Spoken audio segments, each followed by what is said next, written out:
presenters. And of course, without our trustees here, this would not be a successful event. So thank you all for participating, and heard a lot of good comments. We're anxious to hear what your feedback is for next year. And at this session, we're going to talk a little bit more about the agency, the Board of Regents. And one of the things that I found when I'm going out, I was in Toledo actually, speaking to the Toledo Rotary Club with our state school superintendent, Dick Ross, a few months ago. And I started talking about the actual Board of Regents, and I realized that people did not know what the Board of Regents was. So I don't want to assume that here. I just want to give you a little bit of background about our agency. We actually have 63 employees at the Board of Regents, and it sounds very, when I was in the legislature and I didn't work directly with the Board of Regents, I thought, what in the world, it sounded like some ominous place. But actually we're housed at the Department of Education at 25 South Front Street. And we have lots of people wearing many different hats, and we're going to talk a little bit about that today. But our main function, the reason that one of our main functions, the things that gets us most attention, is we deliver the money for state share of instruction, the subsidy for that. And actually 0.3% of our budget is spent on personnel at the agency of the Board of Regents. So almost all the money that we receive goes out the door to our member institutions. So when we say we don't have any money, we really don't have any money because we send it all out, the door. Today we have with us Stephanie Davidson, our Vice Chancellor for Academic Affairs. Dr. Davidson's been with the Board of Regents for 5 years? Almost 7. Time flies when you're going fast. But we're so fortunate to have her. She is the person that works with the provost and the deans and academic officers regarding the programs, both ongoing programs and new programs that need to be approved. She works with those and presents those for my consideration. And she also works on such things as the higher education manual, the much famed manual that we hope will be out soon. And she's just a very important part of our staff, as well as the rest of the panel, on higher education. And all these folks work directly with the governor's office. We discuss issues. We bring them and have direct contact with the governor, discussing various issues such as workforce, teacher prep, academic, safety. Rick Amway actually works as a shared employee between the Ohio Department of Education and the Board of Regents. We have 1/3 of Rick, and ODE has 2/3, but we try to get as much of that as we can. But Rick is very focused on school safety plans. When something happens on campus, we're hopeful that our campuses will report it to Rick so we know what's going on, so we can be supportive. Cheryl Hay is our Vice Chancellor for Workforce. We actually stole her from Columbus State Community College. President Harrison said, let me know if there's anything that we can do for you. So I called him for lunch. I said, well, actually there is. I need a workforce person. And Cheryl has been leading that focus. Workforce and higher education is the focus of the governor and of the legislature. And we're working very closely, and Cheryl will talk about that, with the governor's office of workforce transformation and how we can partner with our other stakeholders such as businesses, the communities, and also involve the ABLE program, the GED programs, the career techs, and how we can get the most out of career pathways so we provide the workforce that's needed. At the same time, allowing students to make the right choices for them so they can be successful. We know we have a lot of OU folks. Rebecca Watts came from us from Ohio University, and she works very directly with Stephanie on academic matters. One of her focuses has been teacher prep, and that's been a focus particularly of Mrs. Linseth on the actual Board of Regents. And we talk about teacher prep and workforce and higher education. Discussion goes about career counseling and academic advising and school counseling. And it took me a while to understand that those are all different things. There tends to be a tendency to lump those all together. So we kind of have to separate those out and have a strategy to address those. And Rebecca's got that all figured out, right? So at this time, I'm going to present the panel, and at the end, we'll have time for questions and answers.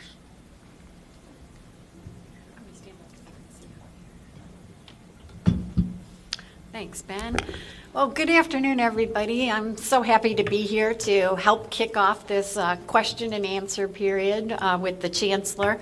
As he mentioned, I'm just going to give a brief introduction, and then we're going to turn it over to some of the people on the staff who are working on some initiatives that we would like to update you on. Rick Amwig, as you might guess from his description of what he does, is going to talk about campus safety and regulations related to that and what that means for your campuses. And then Cheryl and Rebecca are going to talk about a keen interest of the governor, and that is career counseling, both for students in our K-12 system as well as students on our colleges and universities.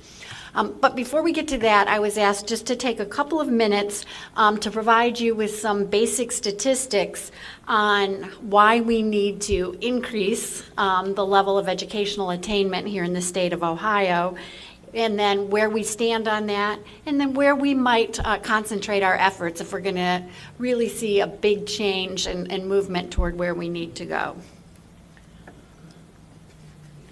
This is a graph that I'm sure you guys are familiar with that shows educational attainment in the U.S. related to other developing countries. But I think this graph has an interesting twist to it. It shows two things. There's orange bars and there are blue bars.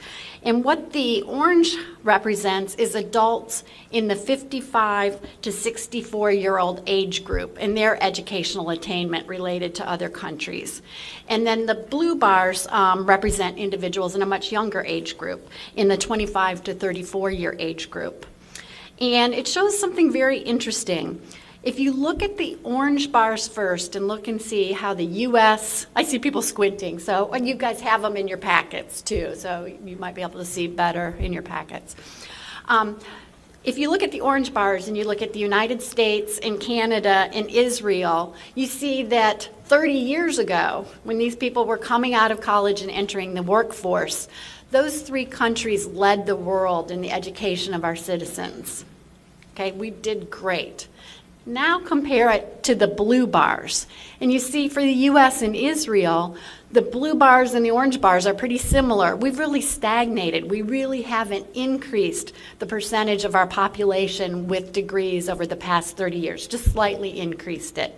Now look at what those other countries have done with those orange bars, with the blue bars. You can see they're on a great trajectory of educating a higher proportion of their citizens. And if you look at, I guess that's Korea and Japan and Canada, I mean, they're eating us for lunch there in terms of how much they're educating their folks coming out of high school. So it really shows us what we need to do. We got to stop being stagnating. We've got to stop stagnating and really make a difference. This is a document that was produced by NCHEMS, and NCHEMS is the National Center for Higher Education Management Systems. And NCHEMS notes that it's very important that we increase the number of folks with credentials, because we need to do that if we want to be competitive internationally, and we need to do it if we just want to meet the basic workforce needs of our employers. Now, you saw in the previous slide how well other nations are doing in educating their citizens. These top blue bars tell us how we're going to have to increase our production of people with degrees and certificates if we're going to just meet what they're doing now. So you can see we've got a bunch of work cut out for us if we're going to just increase what they're doing. The two green bars below that show something a little bit different. The top green bar indicates that we're going to need an additional 3 million associate and bachelor's degrees just to meet workforce needs in this country by 2018. 2018, that's just around the corner. And we're going to need an additional 3 million bachelor's and associate degrees to meet that need. And then the other thing that's interesting is the second green bar, and that shows the number of certificates, technical certificates, things that are shorter than an associate degree that we're going to need to meet workforce needs. And I think oftentimes we forget the value of those shorter term technical certificates and how much value there is in those to our employers. So that's something that we can concentrate on. This graph helps explain where those NCHEMS projections came from. And again, I think you've probably seen something like this. This graph was produced by the Georgetown Center for Education and the Workforce. And it shows the percentage change in employment by education level over about the past 2 decades. The blue line represents folks with a high school diploma or less. And so over the past 22 years, there's been a 14% decrease in the number of individuals in the workforce with a high school diploma or less. And the other thing that graph shows is the gray bars are periods of recession over the past 20 years. And what you can see is there's usually a dip in that line during a period of recession, but then the line doesn't come back even after the recession is over. So those jobs that were lost for people with a high school diploma or less are never regained. The red line shows what happens with people with associate degrees or some college. And some college oftentimes means those shorter term technical certificates. There's been a 42% increase in the number of folks in the workforce in that category. And then that top rapidly rising green line shows individuals with a bachelor's degree or higher. And we've had an 82% increase in the number of individuals in the workforce with a bachelor's degree or higher over that same 22-year period. And notice, too, for the red and green lines for people with some college, even though it may dip a little during recessions, it quickly recovers and continues increasing. So we know we really need to increase the percentage of people with at least some college or with bachelor's degrees and higher to meet the needs, our workforce needs. This is a graph that was put together by Lumina based on an analysis of that data by NCHEMS and the Georgetown Center. And what they have done for the country is they have projected or set a goal of 60% degree and certificate attainment in the U.S. by the year 2025. And that trajectory is shown by the orange line on the graph. The blue line shows our current trajectory. And I think that's probably enough said there. You can see we really have to start doing things very differently if we're going to bring that blue and that orange line together. On the back of the PowerPoint, there's a sheet that should be stapled on there that's from Lumina that shows the information specifically for Ohio. This is national data. Now, the next few slides, I hope, will illustrate where we might best concentrate our efforts if we're going to bring those lines together. This slide shows the percentage of the U.S. population with a bachelor's degree by age 24. So what percentage of people by age 24 had a bachelor's degree based on family income quartiles? Similar to what Jack showed earlier this morning. The blue bars are from 1970 and the red bars are from 2011. And you can see for all of the different income quartiles, we have increased the percentage of students who get a bachelor's degree by age 24. But you'll note that we have done very, very much better for individuals who come from families in the top income quartile. And we haven't done much better at all for families who come from the bottom income quartile. 70% of the kids from the top income quartile now can expect to have a bachelor's degree by age 24, only 10% from the bottom. And to go a little bit further, to answer Sheila's question from earlier this morning, it isn't just about preparation or aptitude. Again, we have students divided in income ranges here. This time we just have three, high income, middle income, and low income. But now we have them subdivided based on their aptitude or their preparation for college. The green bars are kids with high aptitude who are well prepared for college. The red bars are the middle aptitude, and the blue bars show the low aptitude kids. And what you can see here is that a high income, low aptitude child has about the same chance of getting a bachelor's degree by age 24 as a high aptitude, low income child. So we really need to concentrate a lot more of our efforts on those kids who are in the middle and the low income. The kids in the high income bracket are doing okay. It's those kids in the low and the middle income brackets that really need our help. In the next couple of slides, I'll just go through quickly, they further expand on the issue. Again, these are just high scoring students, high aptitude students. And we can see that all of these students, whether they're white or African American or Hispanic, attend college at about the same rate. About 90% of them actually start college. So high aptitude kids, all these categories start college at about a 90% rate. Here's how many actually finish college. 57% of the white kids, 37% of the African American kids, and 36% of the Hispanic kids. So again, across all of these groups, but especially in the African American and the Hispanic groups, we really have an issue with college completion.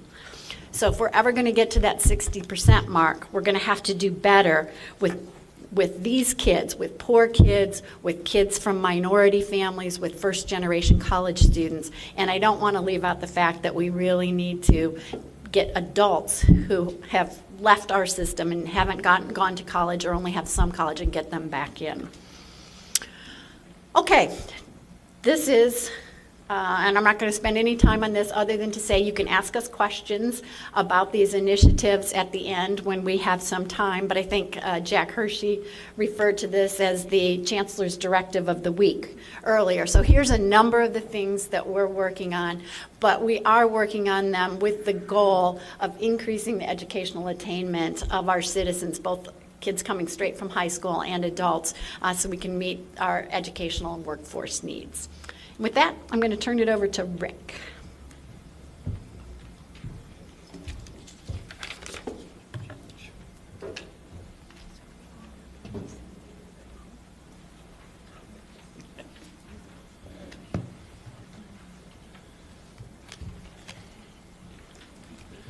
Wow, queued up and ready. Thank you.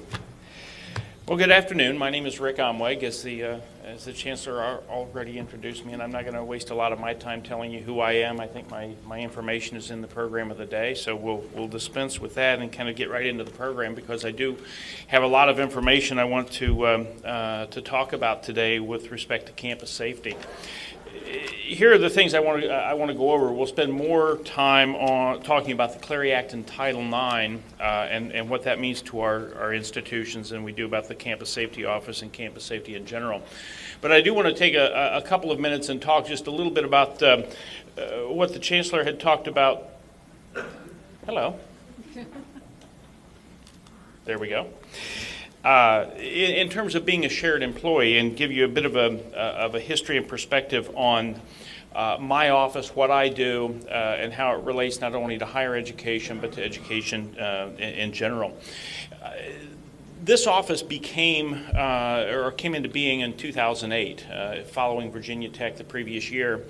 At that point, the governor and the chancellor at the time took a look at campus safety within the state of Ohio as a result of Virginia Tech and said, what are we doing here?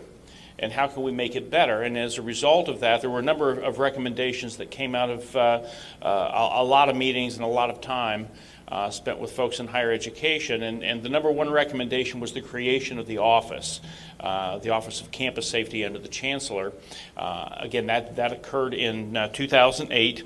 And then in December 2012, Sandy Hook happened in our K-12 environment, and Ohio, again, was faced at looking at what was going on in the world of safety in its K-12, in its primary and secondary education venues.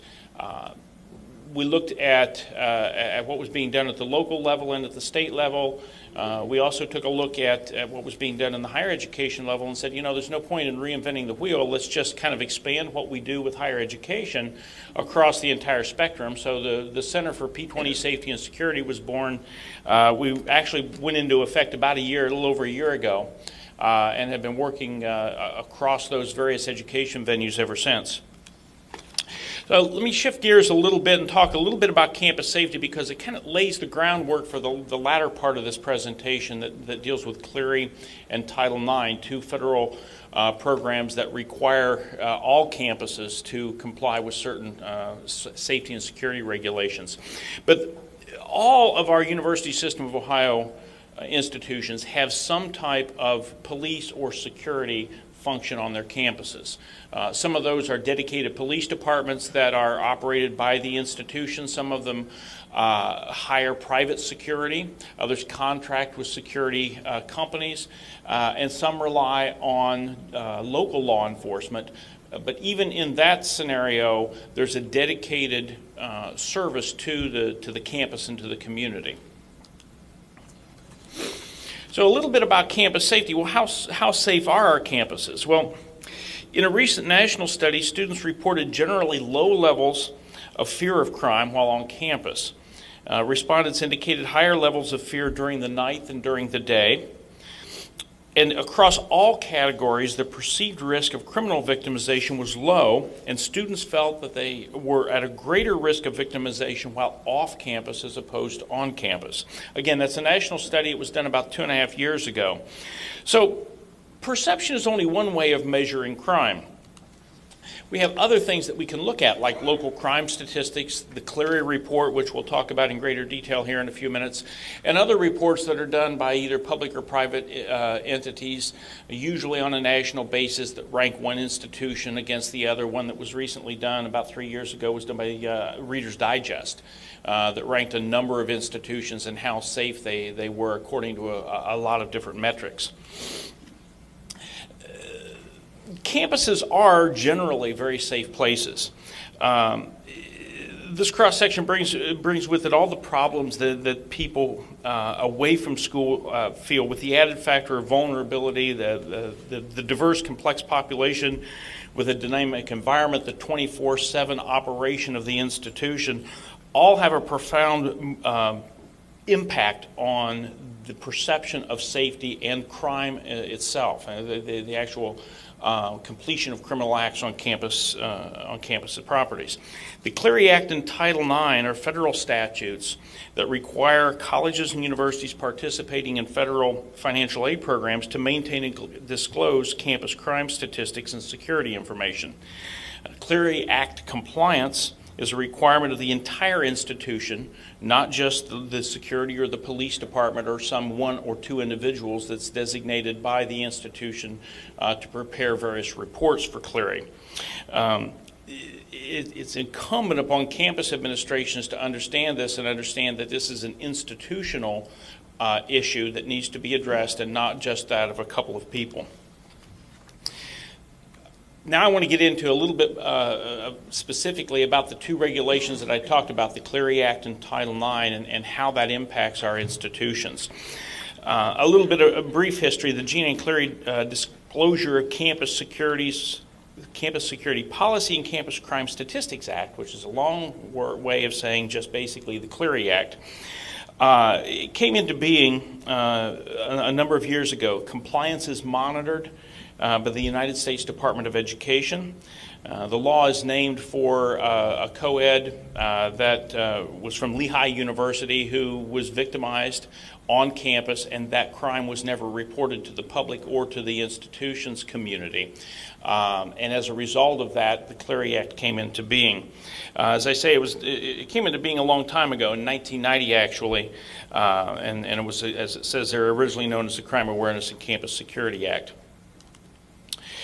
So a number of changes have happened to the Clery Act over the years. We've seen amendments in 1992, 1998, 2000 and 2008, and now most recently last year, it was amended again with the Violence Against Women's Reauthorization Act. More or less just a graphic to kind of show you the some of the legislative history relating to campus safety acts at the federal level. The important thing to notice here is that in the first 35 years of this, basically from 1965 to 2000, there were a total of 9 laws or actions by the federal government. And in the 14 years from 2000 to now, there have been from now through 2014, 7 laws. So it took 35 years to enact 9 laws, and we've done 7 just since the year 2000. So you can see the trend is upward sloping in terms of what the federal government is doing with respect to campus safety and security and their interaction with that, their regulation of that.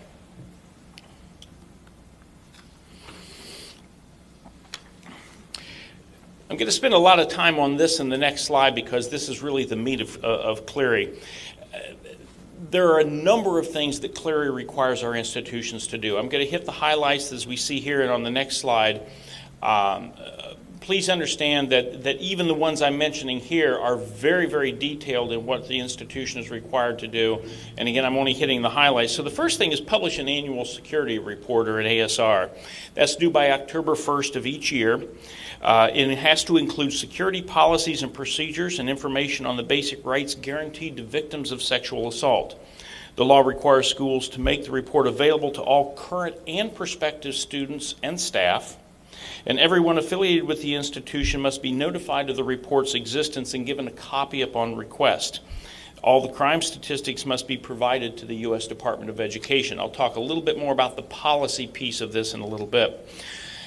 Institutions that have either a police or a security department are required to maintain and make available a public crime log. That log has to have information relative to current crimes that have occurred on the campus. In other words, crimes that occur must be posted to the log within 2 days, and the log must remain open and available for 60 days, and that's a rolling 60 days. So I should be able to walk into any institution, look back at least 2 months, and see what crimes have occurred on the campus. Institutions are required to disclose crime statistics for incidents that occur on campus. That's not all, though. Also in unobstructed public areas that are adjacent to the campus, streets and highways that run through the campus, certain non-campus facilities such as Greek housing and remote classrooms are also included. The statistics must be gathered from a number of sources, including both on-campus and off-campus security authorities. In other words, campus police or security, the local police or security, and something called a campus security authority, which is basically any of your employees, faculty and staff included, that have significant contact with students. Examples of that would be coaches, resident advisors, academic advisors, and folks like that. Institutions are required to issue timely warnings about Clery Act crimes which pose a serious or ongoing threat to students and the employees of the institution. They must provide those timely warnings in a manner that will where most of the employees of the institution are expected to see it without having to look for it, and also they must be notified that the alert exists. A lot of institutions will send out text alerts, email notifications, and those types of things that crime alerts are available for viewing on a web page or at the police department or security office. They also must devise an emergency response notification and testing policy. This is one of the newer requirements of Clery. Institutions are required to inform the campus community about significant emergency or dangerous situations that occur on campus. This is not the same as the timely warning. These are things that constitute an immediate danger. For example, an impending tornado, a snowstorm, an outbreak of a contagious disease. Those are the types of things that must be in this emergency notification that are required to go out to all faculty and staff. I think I missed one there. Let me back up just a minute. Well, we'll talk about the rest of these here in just a second. I do want to bring my attention to one thing, the very last thing there, the publish an annual fire safety report.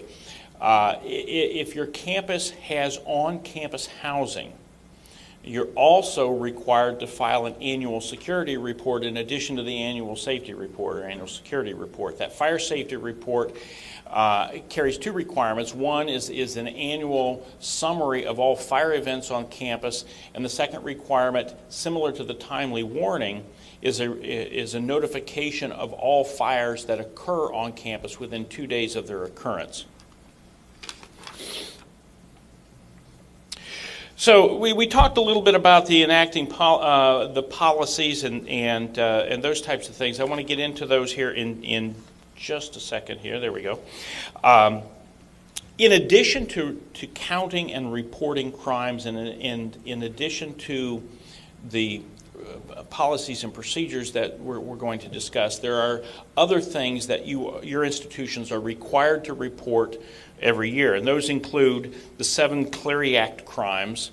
Those are relatively violent crimes, or very dangerous crimes, and I can go over a list if you're interested. But in addition to that, you're required to report hate crimes that are motivated by bias, and arrests for disciplinary referrals for weapons violations, drugs of abuse, and liquor law violations. In other words, if any of those last three, the weapons, the drug abuse, or liquor law violations occur on your campus, even if an arrest is not made by the local police or the campus police, and the offender is referred to either student judicial or some sort of an employee disciplinary process, you have to count those and report those annually, both in your annual security report and to the U.S. Department of Education. So looking ahead, where are we going with some of the things that are occurring in Clery? Maintaining more statistics, clarifying when an institution may unfound reports of a crime. In other words, if a crime is initially reported to the campus security authorities or the police department and is put in the report, there are very limited circumstances when a campus can unfound or declare that crime that did not occur. A revised definition of rape. We're going to talk a lot about that when we jump into the Title IX piece of that here in a minute. Revise the categories of bias for the purposes of Clery Act hate reporting. There are new there are additional categories of bias that now must be reported. Specifically address how the institution addresses incidents of domestic violence, dating violence, sexual assault, and stalking. Those are the 4 new crimes that were just brought into the mix with the VAWA amendment from 2013. Provide incoming students with new employees information about primary prevention and awareness programs, and also provide ongoing prevention and awareness campaigns for students and employees. That may sound easy, but essentially what that means is institutions are now required to train all incoming employees and all new students. This is the first time since Clery came about in 1990 that they've touched the academic side of the house. Always before it was the security, policing side of the house. Now they're saying that certain academic programs have to be instituted both for new students and for students annually.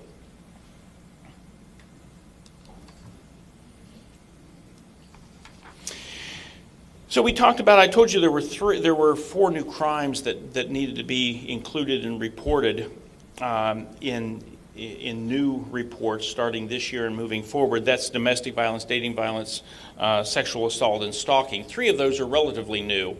The sexual assault crimes have been required to be reported in Clery since the beginning. The revision to that is that they have, because the FBI, through its uniform crime reporting process, changed and updated the definition of rape.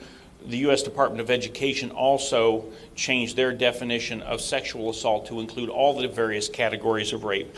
It's the other 3 that I want to talk about: domestic violence, dating violence, and stalking, which now must be reported and trained within the institution. They have to be reported as criminal incidents, which is fairly easy if you think about it. I mean, a domestic violence is well defined in the Ohio Revised Code. It's a violation of state law. If it occurs on the campus, you simply count it and report it. The problem really falls into the category of dating violence. there is no law against dating violence in Ohio. There are laws against violence, and there are laws that pertain to individuals that may be in some type of a dating relationship. But what the U.S. government has, what the Department of Education has said to institutions, you have to treat this as if it were a law in your state. So institutions in Ohio are now faced with devising a definition for dating violence that looks like a criminal act, that they can count as a criminal act, but they have no way of documenting it as one because it is truly not a criminal act in the state of Ohio. And then stalking, while that's been a statute, an Ohio statute for many, many years, the way institutions are required to count it is very, very complex. I'm not going to get into the complexities of it today, but it could actually involve an institution counting a single act of stalking 5 up to 10 times and reporting it in their criminal statistics, although it's one act of stalking.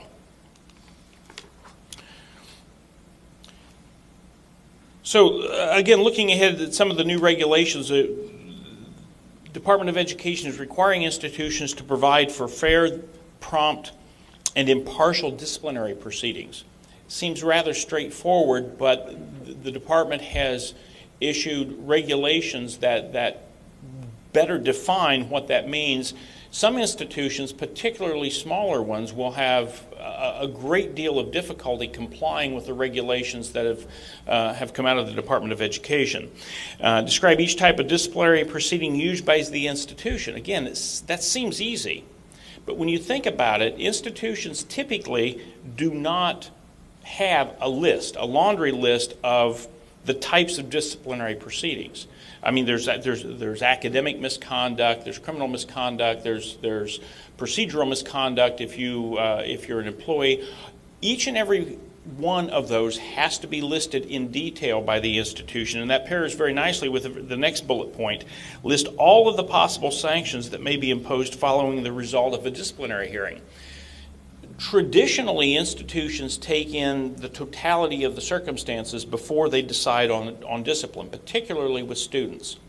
A student that commits an act that may have been guided by, or misguided, I should say, by others, that may have been under the influence of alcohol or drugs, that may be a first-time offender. No longer can extenuating circumstances play a role in deciding what the sanction is going to be.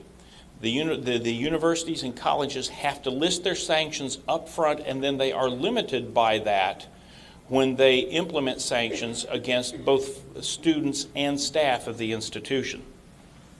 They also have to describe the range of protective measures available following an allegation of dating violence, domestic violence, sexual assault, and stalking. That becomes very, very difficult for institutions that don't have a police department. If they're relying on the local police department or sheriff to provide those protections, that can become problematic because now you've drawn the local law enforcement into providing to the institution what they intend to do to help a victim of one of these crimes. Again, very, very difficult to do, sometimes maybe even impossible to do because that information will not be shared by local law enforcement with the institution. And then finally, and this is just one example of what I said a minute ago, stalking that crosses calendar years may be recorded in each year, or must be recorded in each year the stalking is reported. So if you have a stalking that starts at the end of the winter semester and carries over into the new semester after the first of the year, that's minimally 2 counts of stalking that the university or college is going to have to track and follow each time it occurs. Institutions will be required to provide information on how to file a disciplinary complaint.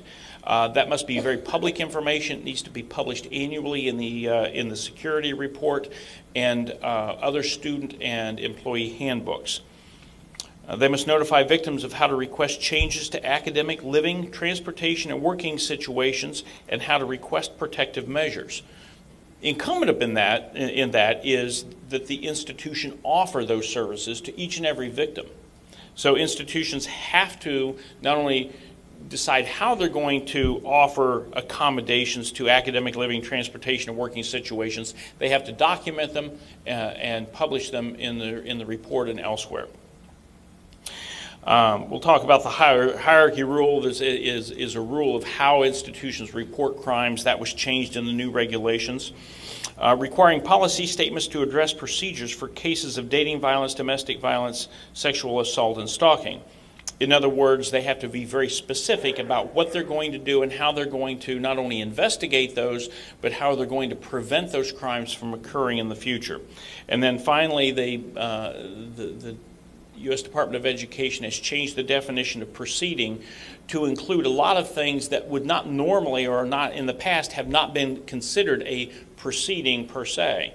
Any kind of an informal meeting in the employer-employee relationship, or an informal meeting between, say, a residence hall staff and a student who may be in violation of a residence hall policy, is now considered in that proceeding. Again, doesn't seem like much, but it has to be documented, tracked, and reported. So changing gears a little bit, looking at compliance, there's been a significant increase in the number of program reviews. That's the auditing that the U.S. Department of Education does of institutions.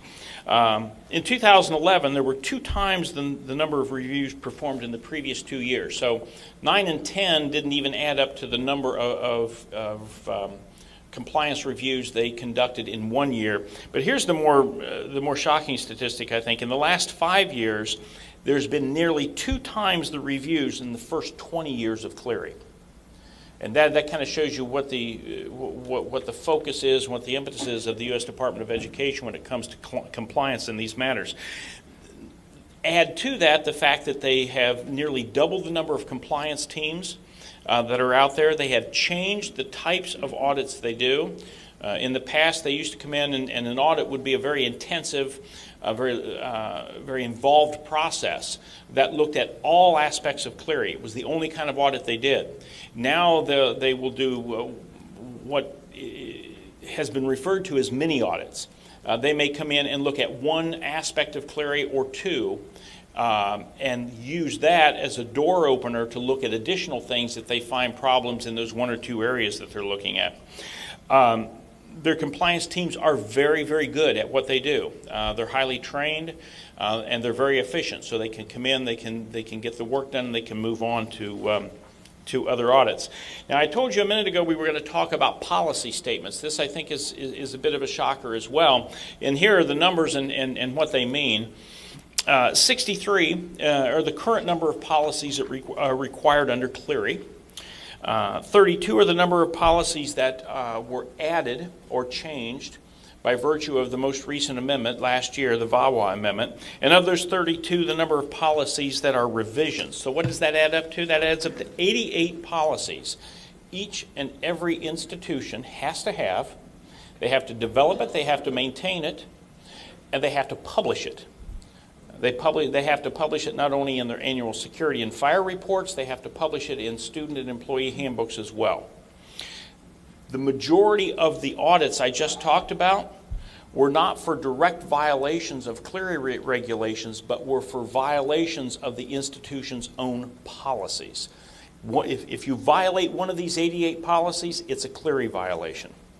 And somewhere, I'm not sure I put it in here, but we'll talk a little bit about what that means right now.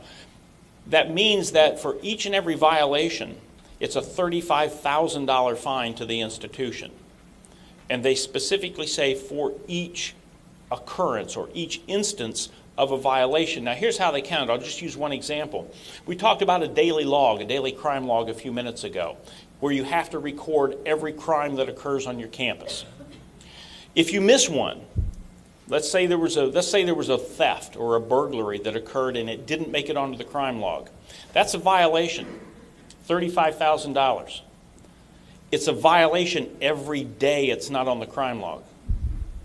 So that $35,000 adds up very, very quickly when the feds come in and start counting those types of things.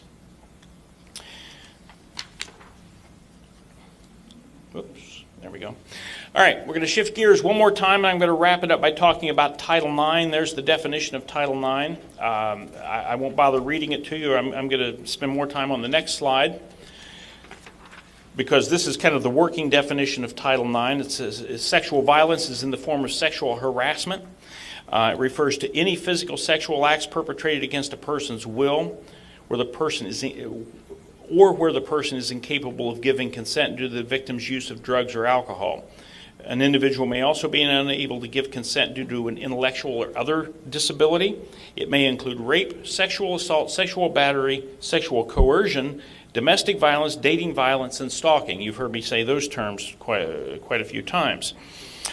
Here's the other thing. It can also include touching of a sexual nature, making sexual comments, jokes, or gestures, writing graffiti or displaying disturbing sexually explicit drawings, pictures, or written materials, calling students sexually charged names, spreading sexual rumors, rating students on sexual activity or performance, circulating, showing, or creating emails or websites of a sexual nature. That's all contained in the U.S. Department of Education's Dear Colleague letter that went out in 2010 to institutions.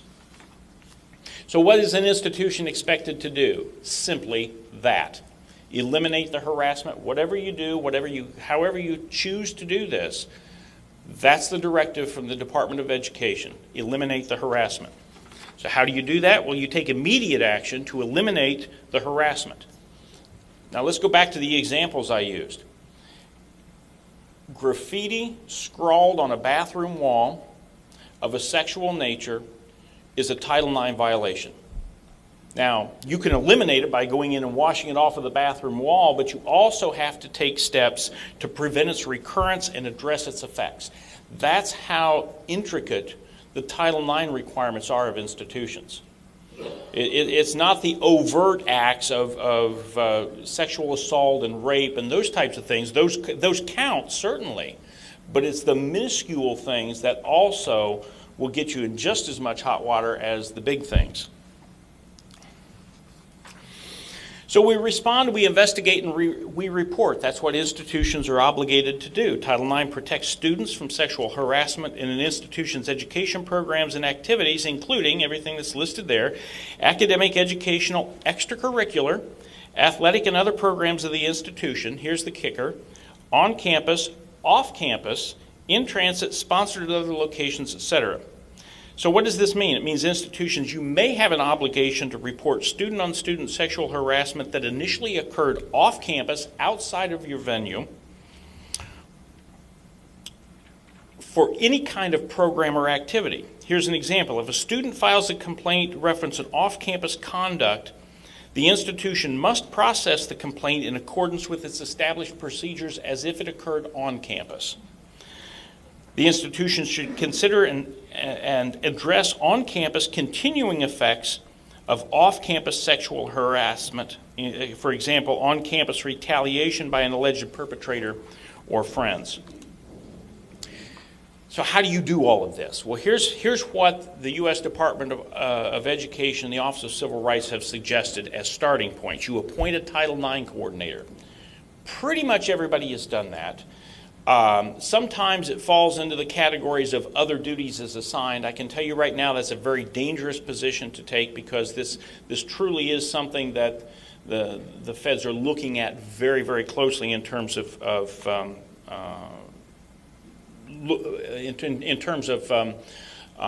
examining this and investigating this and ensuring compliance with this. Training for administrators, teachers, staff, and students. Ensure that they understand sexual harassment and violence. Make sure that all of your staff understand this. Those involved in implementing Title IX grievance procedures must have training or experience in handling complaints. You should implement preventive education programs, make victim resources, including comprehensive victim services, available, and develop specific sexual violence materials that include policies and resources for students, faculty, staff, and administrators. Title IX coordinators must have adequate training. The institution must make victim resources, including comprehensive victim services, available. We talked about that a few minutes ago. And law enforcement and security employees should receive training. Anyone involved in the processing, investigating, or resolving complaints must have training and/or experience. That is a requirement of U.S. Department of Education. It is the institution's obligations to address the Title IX allegations. Investigators must understand what constitutes sexual harassment, including sexual violence. They must understand the institution's grievance procedures, how to conduct Title IX investigations, and here's an important one as well, the link between alcohol and drugs and sexual harassment and violence. Fortunately, I should say, fortunately or unfortunately, many of the Title IX requirements are now codified under Clery. Training, reporting, awareness, and the existence of a Title IX coordinator are all part of the Clery requirements that we just talked about. So what's next? Well, the institutional responsibilities, we just discussed those. They are much more intricate and detailed than what I've had time to go over with you here today. There are more regulations coming next year. In 2015, we'll see another revision of the Clery requirements. And the guidance piece of this, the guidance has to be twofold. It has to go out to your staff and your students, but it also must be directed at those that have some touch or involvement with Title IX and Clery. So in essence, to comply, align resources, leadership, and objectives of the institution and mate those with the requirements of Clery and Title IX. I know that's been fast. We're under kind of a time constraint. I put my contact information here and it's in your packets.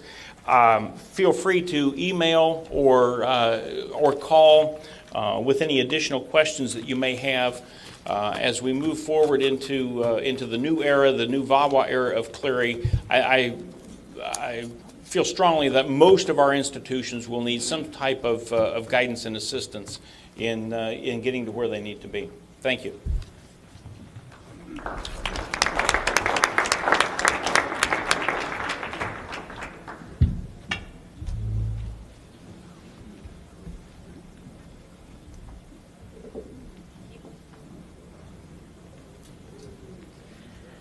Well, good afternoon.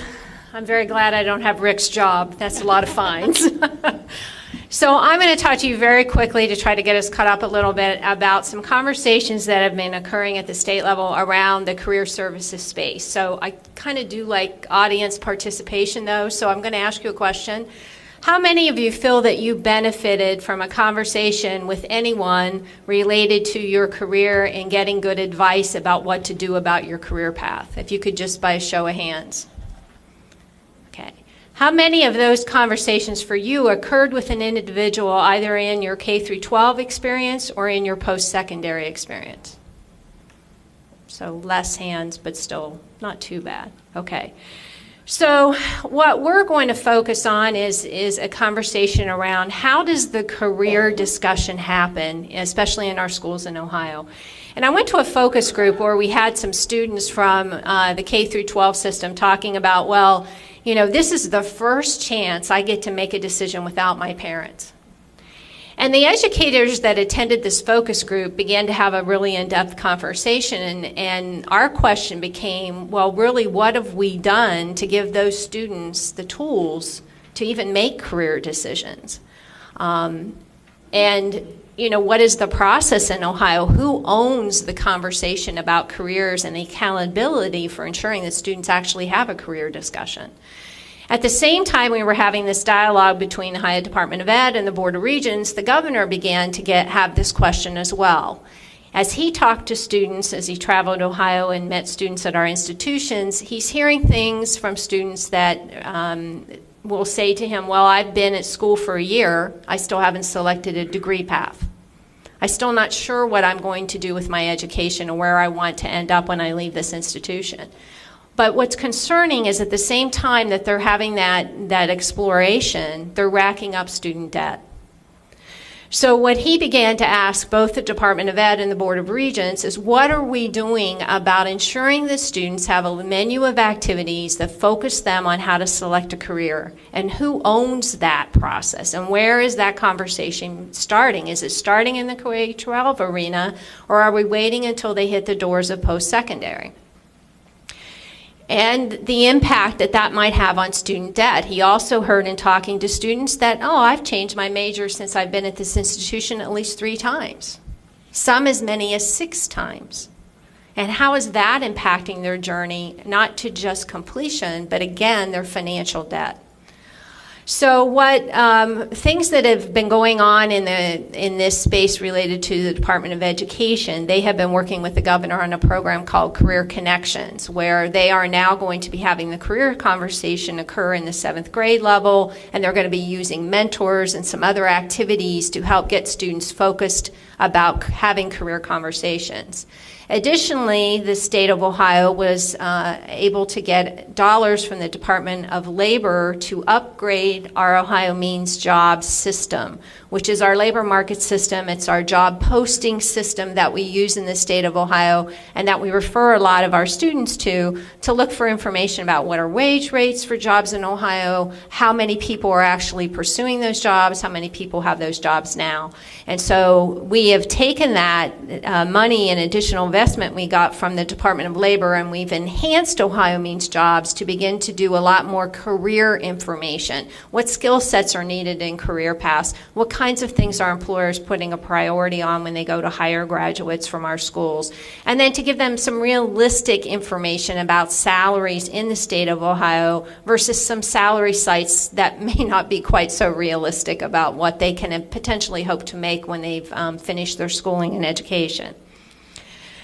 So in addition to what Department of Ed and Job and Family Services have been doing with the job matching system, Board of Regents has been doing work based on this conversation. And so we did a survey of our schools. All of our community colleges, all of our universities responded, as well as most of our Ohio technical centers.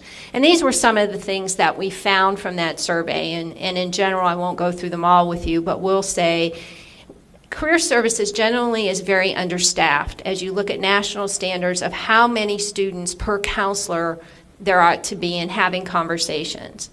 Generally, our career service staff feels that they struggle to find good career information, that they tend to talk about the same career pathways because it's not readily available to find information about all industries and the rapidly changing types of jobs that they have to offer.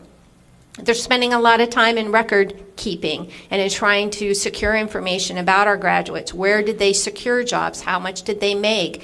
Did they actually pursue a career path that was in the industry for which they came to our institutions to become educated?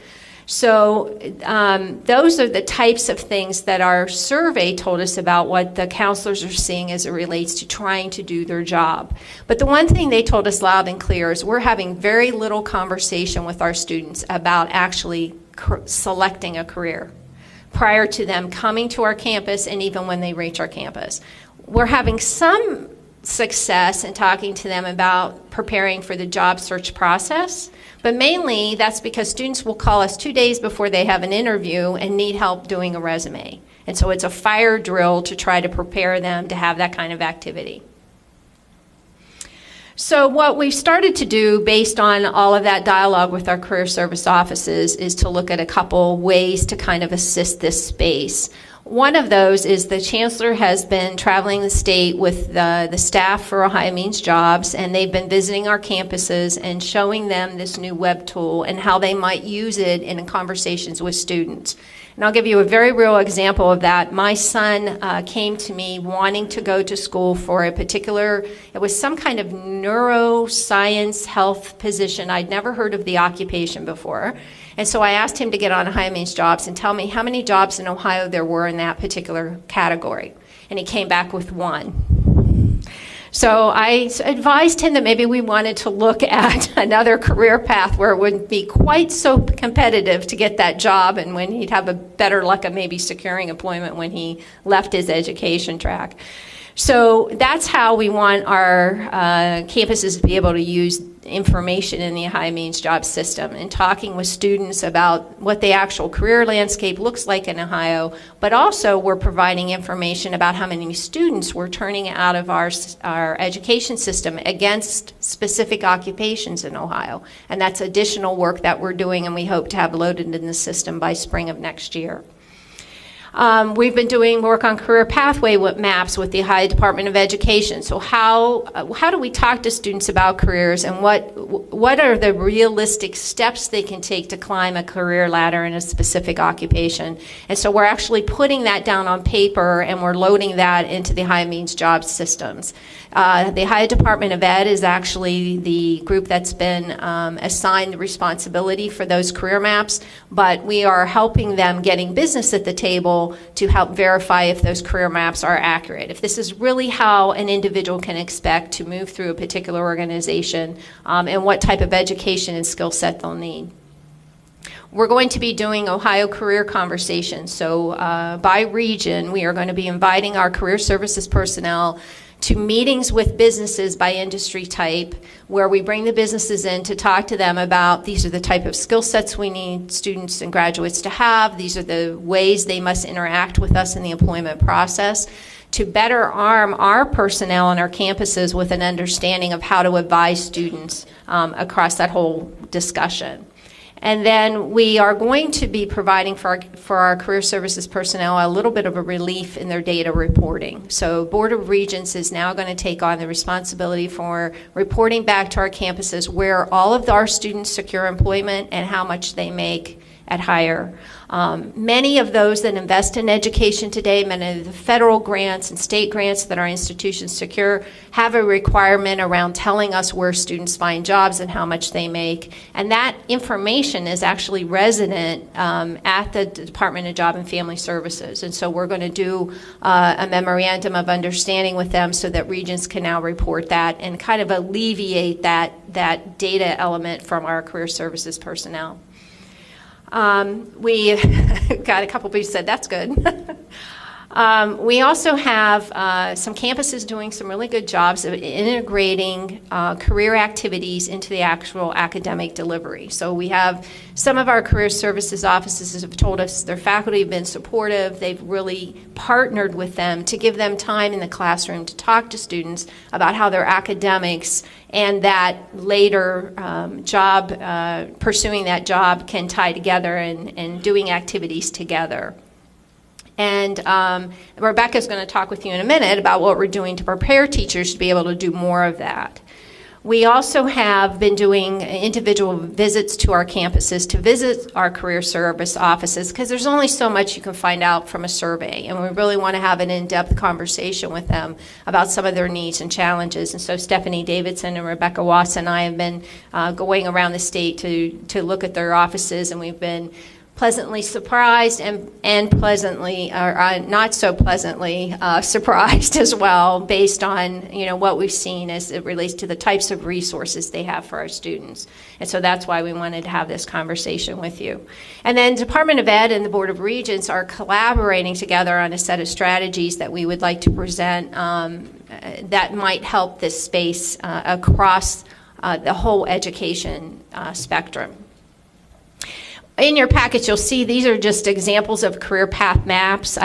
Many people say, well, what is that? This is actually one that was done by the insurance industry, where they took 30 of their positions and they mapped the kind of things that they think people should know about jobs in the insurance sector. And then we're translating this particular activity from insurance into maps that will look like this. And these are the Department of Education career maps that will be available on Ohio Means Jobs. The front of the map talks about how many people are in the job and what you can expect to make in that job, but the back gives you the stair steps that you'll need to take as it relates to the specific courses that you'll have to have in order to secure that employment. So basically, what is it that we want you to do about this space or think about this space? And what we want to see in the career services space as you work with the campuses is innovation. How can we embed career services as part of a strategic goal for our campuses? How can we ensure that students are having conversations related to how they select careers, and then later how we prepare them for that employment process? We've talked about the fact that we've had some success in campuses where they've been able to use faculty to help carry some of this messaging and help them have interaction with students, but we need more. Our campuses said loud and clear to us, you know, this is something we expect students to initiate. Come to the career counselor's office. And our students don't do optional. If they don't have to do it, they're not doing it.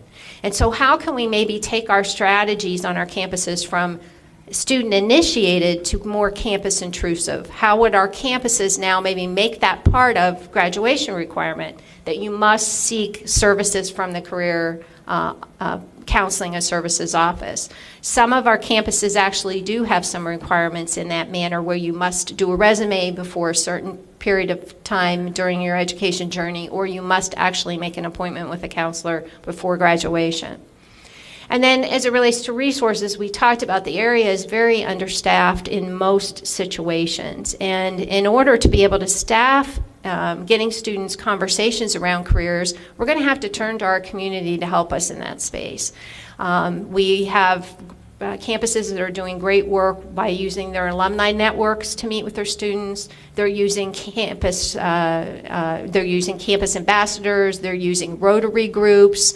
They're using Chambers of Commerce members who are coming in and talking to students about careers and the type of education that they themselves received and some of the aha moments that they had, and working with those students as mentors. And then the last thing is, how can we look at our career paths in a way that we talk about them differently? So we have some campuses doing some really creative things about how they're grouping coursework together in order to put it into job families that resonate a little bit more with students, so that their perception of the jobs in healthcare or in manufacturing or logistics career pathways or finance are a lot broader, that they see the bigger menu of types of the careers they might connect with. So those are just the type of things that we wanted to ask you to think about as you work with our campuses in this space. And now I'd like to have Rebecca Watts come up and talk with you about teacher prep.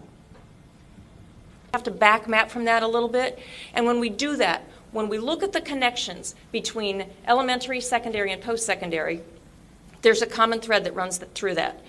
You all in your post-secondary institutions are preparing teachers every year that go back into those K-12 schools. So that's a huge resource that we have, and they have a lot on their plate, but there are ways that we can better equip them to help students that in the end come through that pipeline and come to your door much more ready for success, for persistence, and for completion, and then for long-term success in their lives. So for all educators, not just counselors, so I'm not going to talk about school counselors. At first blush, every educator in every classroom needs to be able to contextualize learning.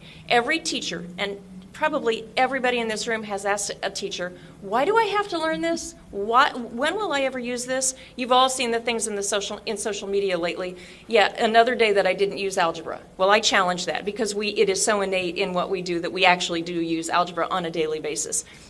But we have to be able to show students the meaning and the contextualization and the utility of skills and knowledge that we give them as they move forward. So all educators for all levels must be able to do that, especially more intensely as we get them to middle school and high school, so that they can start to get a sense in their minds of what kinds of possibilities exist for them for the skills and knowledge, talents, and passions that they have. So as we move forward, we need to make sure that we're building a professional learning community between our colleges and universities and our elementary and secondary schools, so that it's not us and them, and so that the finger pointing stops and it becomes collaboration where we're all working together to serve students. School counselors obviously are a lead role in this work in our schools. They have a lot on their plate as well. It's not just career advising for them. It is psychosocial, it's academic, it's career, it's everything that comes to their desk in the building, and we know that different principals, different superintendents deploy counselors in very different ways. We know that there is a wide variability in the number of students per counselor across the state. So what we know is we have these expert, graduate level trained folks in our schools, but their ability to deploy those skills and knowledge in direct service to students can be impeded in many ways. So it's a long list of things that they do that's in front of you. It doesn't come as a surprise to any of us, but what may come as a surprise to you is if you ask a school counselor, do me a pie chart today on how much time you spent career advising. how much time you spent doing assessment scheduling, and how much time you spent with a student who was in a crisis because they had a loss in their family or they became homeless. And I think we would all be a little bit surprised at how that division of their time breaks up over a period of a day. So we've talked about all educators, we've talked about school counselors, and now we have to talk about sustaining those effective practices that we build and we embed into our preparation programs for all educators and for school counselors. So we have to think about how we're deploying those folks. Your institutions, many of your institutions are not just preparing teachers, they're preparing principals and superintendents. I talked a little bit about how principals and superintendents deploy their counselors, and that's a local control decision. Are they using them for career advising? Are they using them for direct services to students? Or are they using them to be their assessment coordinator? Those are local decisions, and how those folks, those specially trained folks, get deployed does have an impact on students. So we have to be careful that as we prepare school leaders and district leaders, that they understand resource management, and that's not just always about money, it's also about the talents of the people that you have on your team. Local professional development councils at our school districts, so all of our teachers across the state are required to do professional development. If you could get those local professional development councils to value professional development in the realm of career advising, in the realm of contextualized learning, then we're showing that we value that for all educators across our schools, across our districts, across our state. That's all I have. I think I got us relatively back on time, so we have time for a little bit of Q&A, but just please, if you take nothing else away from what I said, recognize the impact that you all have on K-12 schools with the graduates from your colleges of education that are going back into those classrooms.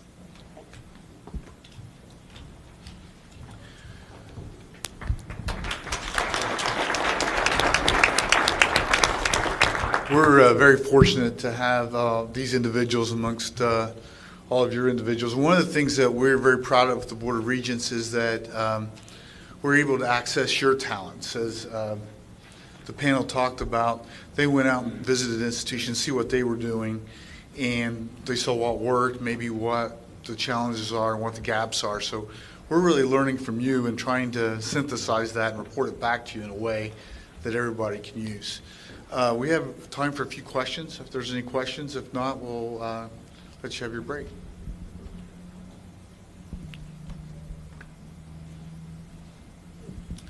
The issues that we're dealing with are talking about the campus and after the students are in college.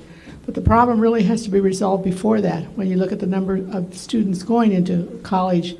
So I think there's got to be some kind of a transition and assistance to the students getting into college because of the different factors in their background. And the reason I say that is because we have specific problems to the Hispanic community.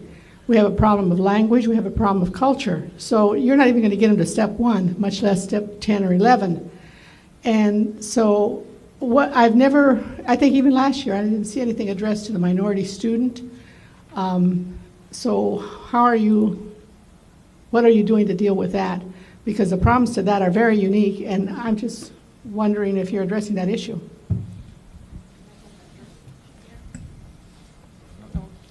Dr. Watts is going to answer that question. So one of the initiatives that we have been fortunate to take up, and in fact we're moving forward as of today, we have now Ohio Legislative Authority to move forward. We were fortunate enough to get a federal Gear Up grant that is targeted on low-income and minority students. And it starts with intensive services for those students in middle school moving through high school. We have 4 sites throughout the state.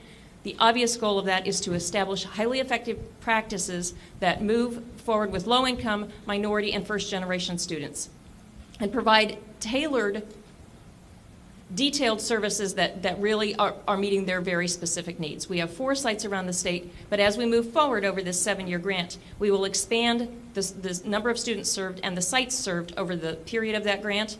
It is not everywhere across the state, but it gets us an opportunity to put in place some proven highly effective practices that we can scale up over the state. So there will be a very targeted intervention on those students that you described.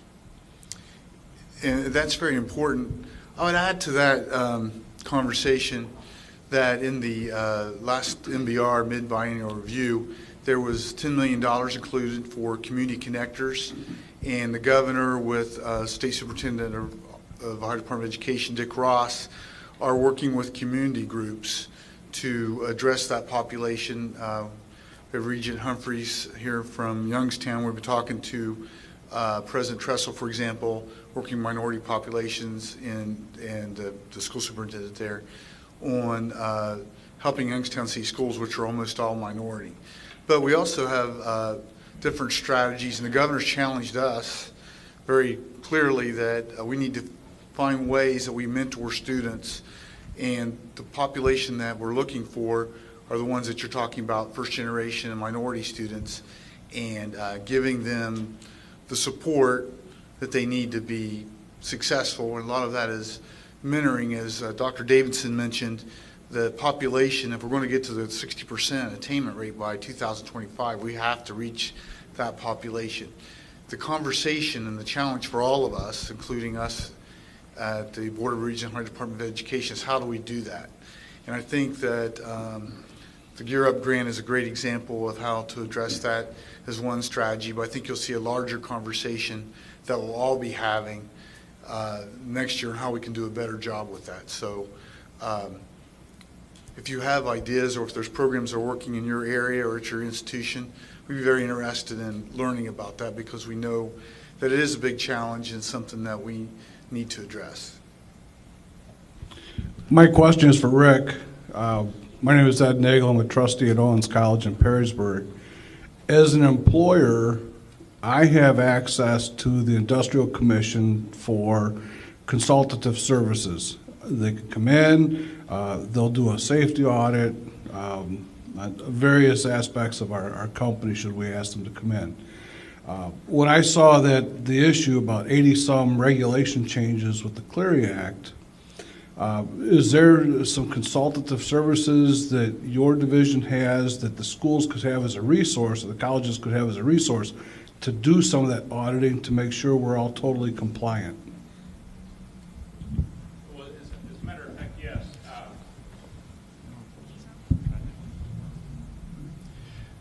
The answer to your question is yes. One of the things my office does is works individually and specifically with institutions across the state, because each of those policies have to be tailored to the institution. They're not blanket policies that you can copy from someplace else and apply. They pretty much have to be written with your institution in mind. And that's one of the things that my office will go to a college or university and assist with. In terms of you know how it fits in your institution, I know how it fits in the Clery world. Together we could, we can make that happen and make them compliant with what Clery expects.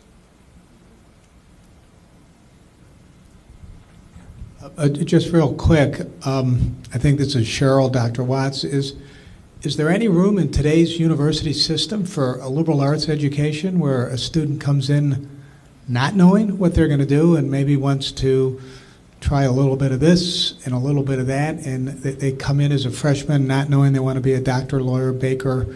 I mean, are we losing liberal arts? We're losing geography, history, Romance languages? I didn't hear anything about that. I'd like to hear your comments. And that's a good question. So, no, we are not losing the liberal arts. That's a huge component of what creates our society and in many venues. What we are focusing on are just those students who specifically come to education, make it clear at the entry point, I'm here to get a specific career for a very specific reason. We're not serving that population well, and they're tending to accumulate an amount of debt that's a little alarming. And so that's what we're really trying to focus on. For those students that are pursuing the liberal arts space, we're also trying to help them articulate for the various stages of that space. If they want to go on to graduate school, but maybe they have to work during that period of time, we are also trying to translate some of the liberal arts coursework into specific career pathways. Now that's helping in a couple avenues. It's helping broaden the mindset of those that might really be looking at more career tech type pathways on how liberal arts skill sets can play a role in making them a more complete if you will, employee. Because one of the things we hear very loudly from our business community is there's a real lack of 21st century skills in our students, and some people call it soft skills, but they're not talking about so much being at work on time and that type of thing. They're talking about critical thinking skills. They're talking about the ability to lead. And those are the types of things our liberal arts coursework builds in our students. And so if we're better able to mesh those into the career conversation, I think we're going to have more students taking that coursework and understanding how it rounds them out as an individual and really has a very large impact on their career pathway later in life. I will, as a liberal arts graduate, I will just comment, because I heard the governor's respond to this question actually to the Board of Regents, that, for example, if you want to be an English major, it's important that you also think about what other options are available. As Cheryl said, in Ohio, we have 26,000 insurance jobs that are going to be open. They're going to be unfilled because of retirements and other factors.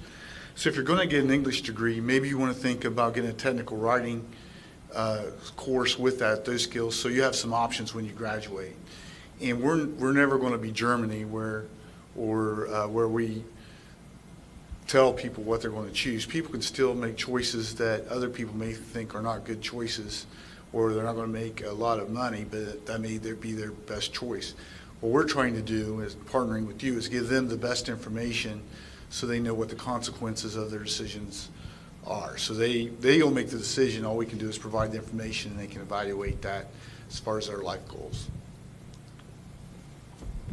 Cheryl, you, under your discussion for Ohio Means Jobs, you talked about your son and his career choice. You mentioned Jaime's jobs. I didn't hear that piece. I'm sorry. You said that he went to look for his job and there's only one position in the state of Ohio. What was that called?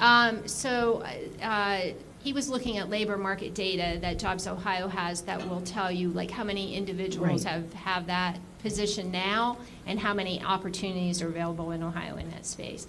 I can't quite remember the exact title of the job he was looking at, so I apologize, because that's how quickly I wiped it out of my mind when he brought it to me, because he had already incurred a substantial amount of education debt at this point in trying to determine where he wanted to be in life.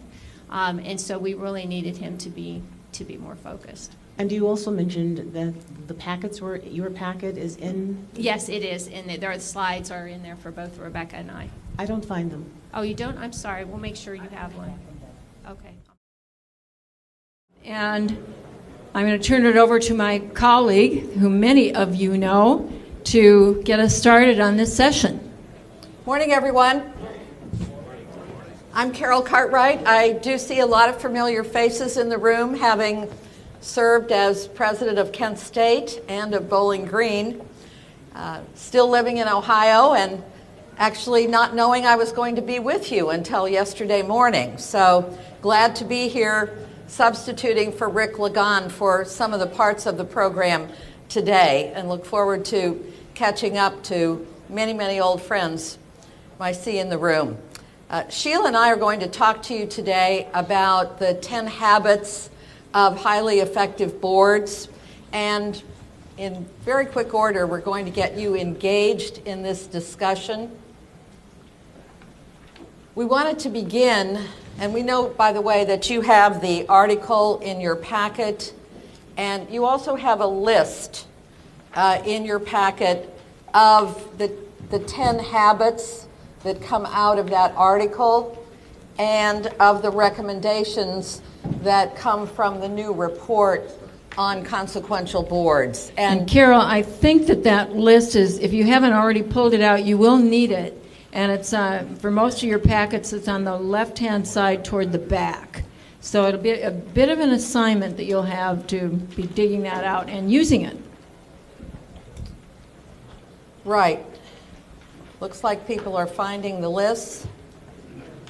There's a lot of relationship between those two lists, and we'll get into a discussion of that during this next hour.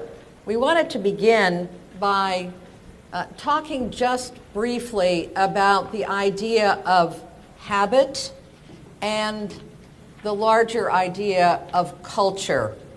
How many of you have actually had a board discussion to nail down, to get your arms around? But we think it's something that boards should take under consideration in a very, very deliberate way. Because definitions of culture, and there are many of them out there in the literature, ultimately come back to a few core principles. One of them is that it's a system. It's not just a single thing, but it's a system of interlocking characteristics. And it's driven by beliefs and values. Another key component is that these beliefs and values are shared. But here's what's most important about it. It's not enough just to think about the sort of nice opportunity to have a dialogue about what values we share and what core beliefs we have. Culture is so important, and it's so important to think about it deliberately, because culture, whether you have identified it or not, it is there. And it leads to decisions. Even if the roots of those decisions are not as obvious to everyone in the room, it's still those shared beliefs and that system of shared beliefs that lead to groups making decisions. And what happens when groups make decisions? Things happen, right? You make a decision, and then there's some kind of an action as a result of that decision, and you get some outcome. So culture, taken back to its roots of identifying some systematically shared core beliefs and values, really does lead right to the bottom line, even if you haven't taken the time to think about what are those shared beliefs. And a subcomponent, Sheila, of culture are the kinds of ways we begin to think about how we work together and do our work, and that's where habit comes in. Yes, habits, there's a good article on this that is in your folder, but just to summarize, I was struck, as I think probably some of you were, we keep hearing at conferences such as these and orientations that you don't, as a board, want to get into kind of a boring routine where you hear the same old sort of boring routine, good news. I love the panelist who said there's just not a staff member or even a committee chair who can't take a piece of news and turn it into good news at our meetings.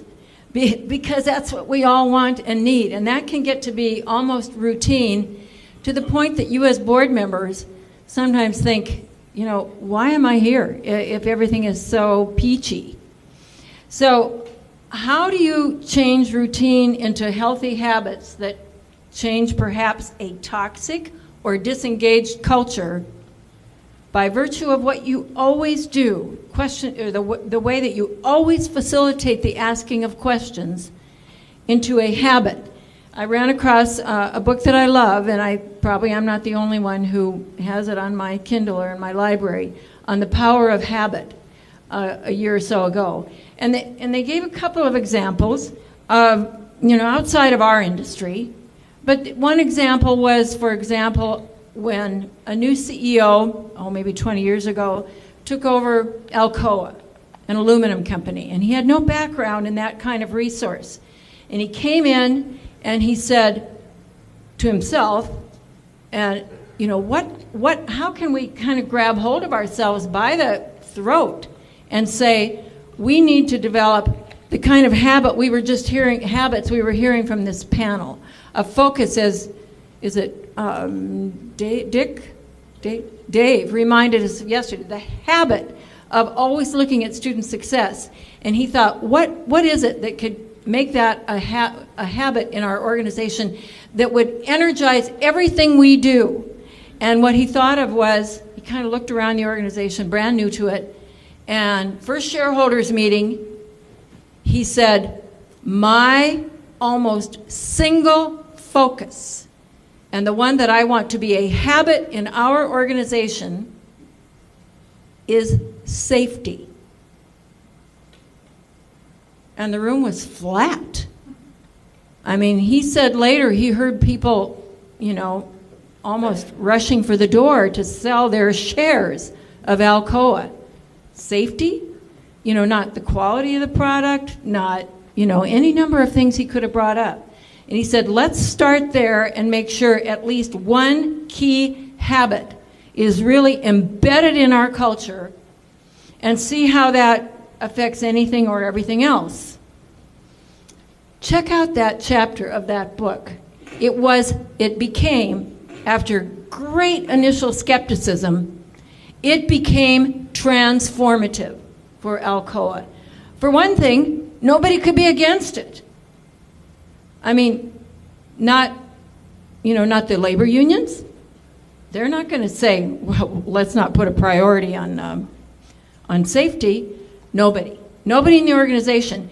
And what they did was empower those lines of communication we talked about yesterday for a habit to really take hold, so that if an accident occurred anywhere in this organization spread across the world, if an accident happened, he said, I, as the CEO, want to know about it from the manager within 24 hours. And if I don't, your job is in jeopardy. That's how important this habit and attention to this is. So that's just one example of a real focus. And I think we got a kind of an impassioned reminder of that need for focus on something very key that will be a habit for you as board members when Dave mentioned that to us yesterday. So these are habits. We talked a little bit about fiduciary principles yesterday. They're on a list there on the left-hand side. So now, if there's anything I've learned in the last almost 24 hours listening to you, Laura, others, Jack, and the panel, there is an incredible amount of wisdom among your boards and at your tables. So Carol and I have about a 10-minute assignment for you, and we would like you to do these at your tables. If you are a single person you can still be married, but if you're the only person at your table, or there are just a couple of you, join forces, because we need at least 4 people for these conversations. And Carol is going to put to you 2 questions, and we need for your response to those.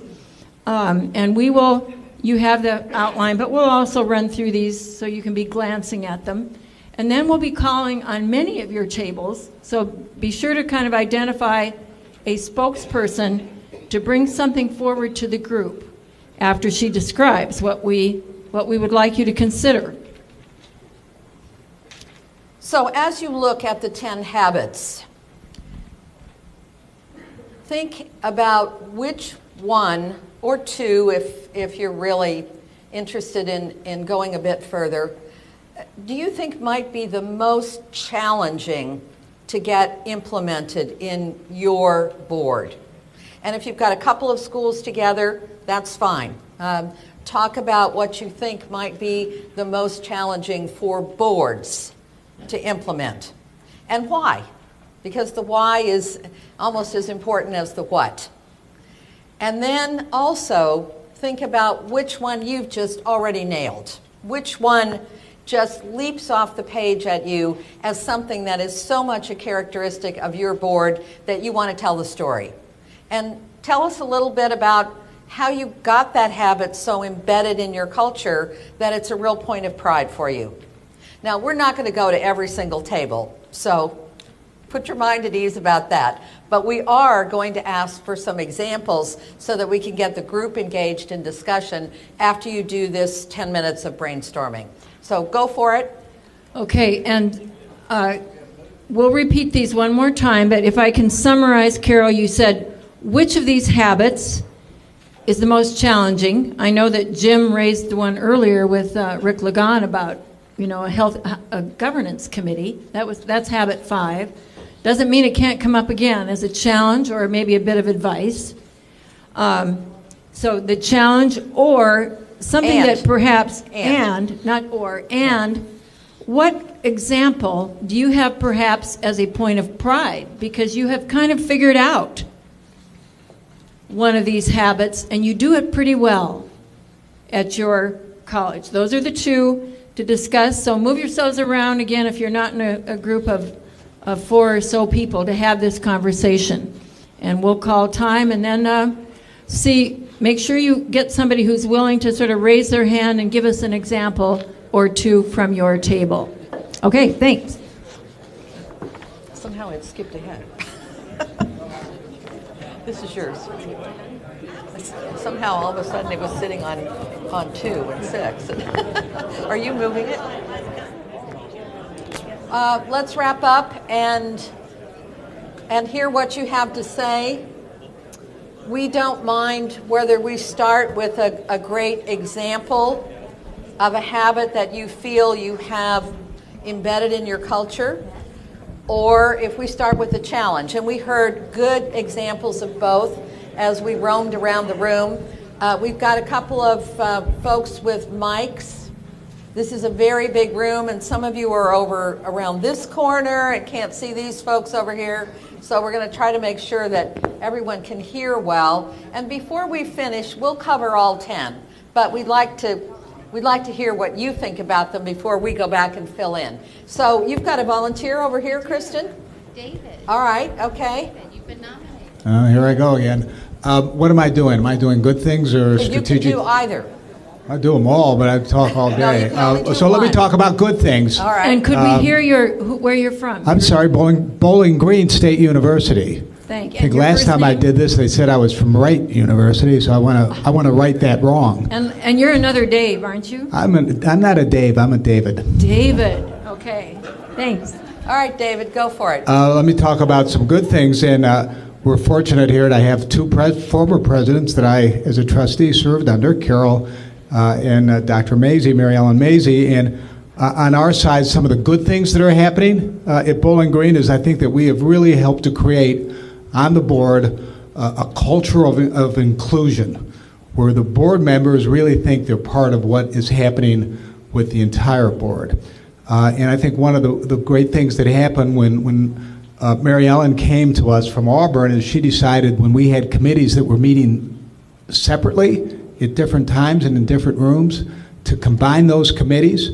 So while one committee meets and conducts its business, the other committees are still in the room listening, and if they have questions, they could ask them at the committee level.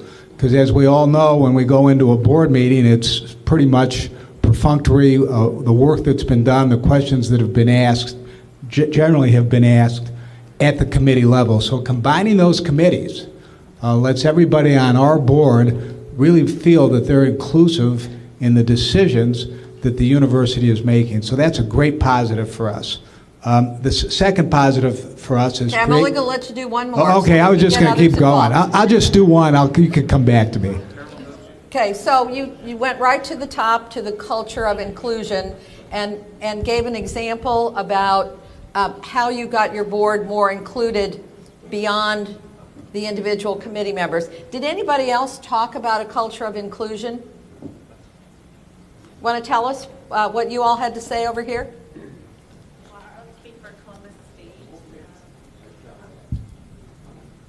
I'll speak for Columbus State and would say that we have just a wonderful culture of inclusion and great relationships with the president, who reaches out not only to board members but to others in the community. And it's just been a sea change of the way we function.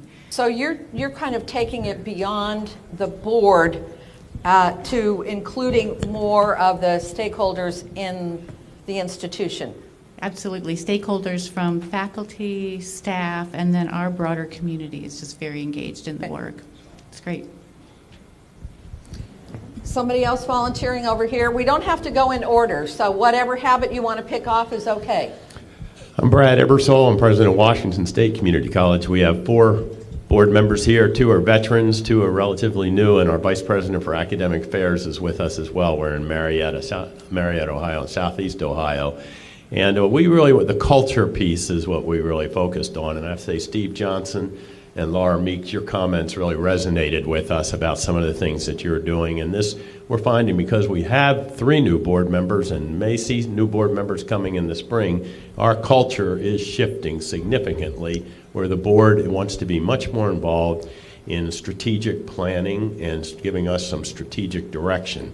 And some of the suggestions that we heard from the panel before are those that I think we're beginning to consider significantly and will be adopting as this board evolves in the next time. So there's a culture shift taking place, a healthy culture shift that's taking place. And while you didn't say it, I think you also implied that the orientation of new board members becomes a very important part of ensuring that that culture is transferred as new people come on board. You know, strategic planning is a really interesting example that allows us to talk about the balances between oversight and management, because a lot of people in the institution have very important roles in strategic planning, but the board has a key role in terms of framing some of the key strategic issues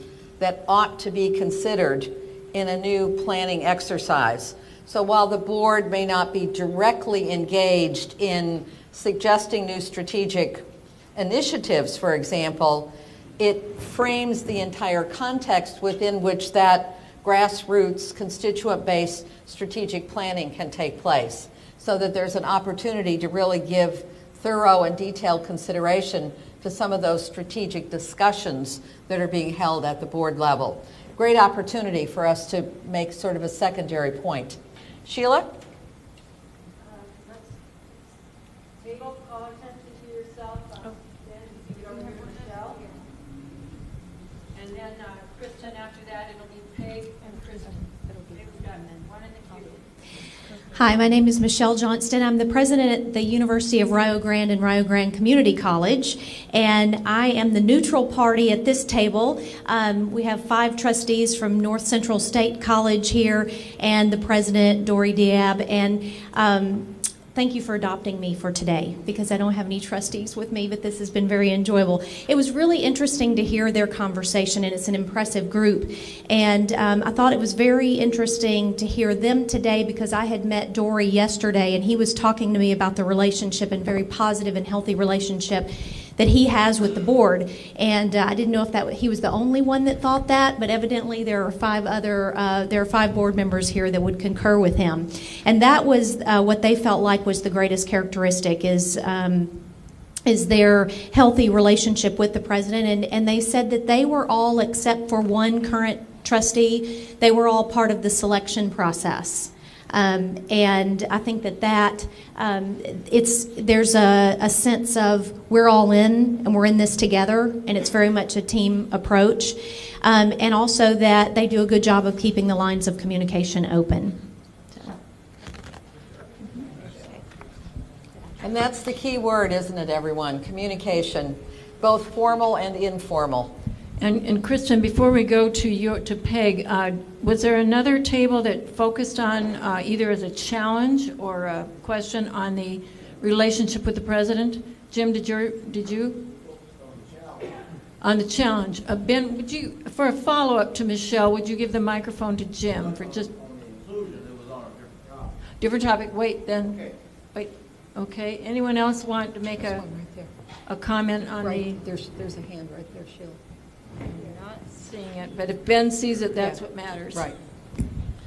Linda Dukes Campbell, trustee at Central State University, and we focused on the successful relationship that we have with our president. While there are several of us from Central State, we also have someone from Wright State, and what's the other school? Northern Illinois. And it was really positive. But the thing that was really most significant for us, we thought that maybe we needed a number 11. Oh, okay. Here's an interesting idea. Right. Habit number 11. What about the long view? Can you hold the mic just a little closer, sure, like this? Thanks. Mm-hmm. We felt that risk was an issue, But we often look at risk as a downside thing, but sometimes there's the upside risk.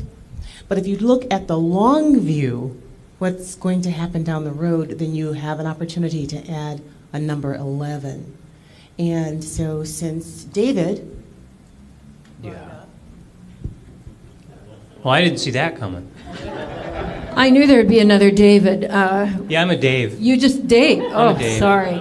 Dave, risk. What does she want you to tell us about risk? What were your thoughts? So the issue about the way the number 7 is phrased, consider strategic risk factors. Often when that's read by people who feel a fiduciary responsibility, it's read in terms of protecting against negative risk. It's not often read as look for opportunities with great upside risk. And when we talked about that one, we also talked about number 10, which is focused on accountability, which tends to be fairly short term, quarter to quarter, annual budget to annual budget. And that if you didn't have 11, if you didn't have a long view habit of looking 10 years down the road, 20 years down the road, you might shortchange possibilities for upside risk. Very interesting point. And I think we heard a little bit of that from Laura, didn't we, about that patience in the last panel, but well said. So now, Kristen, it's Peg's turn.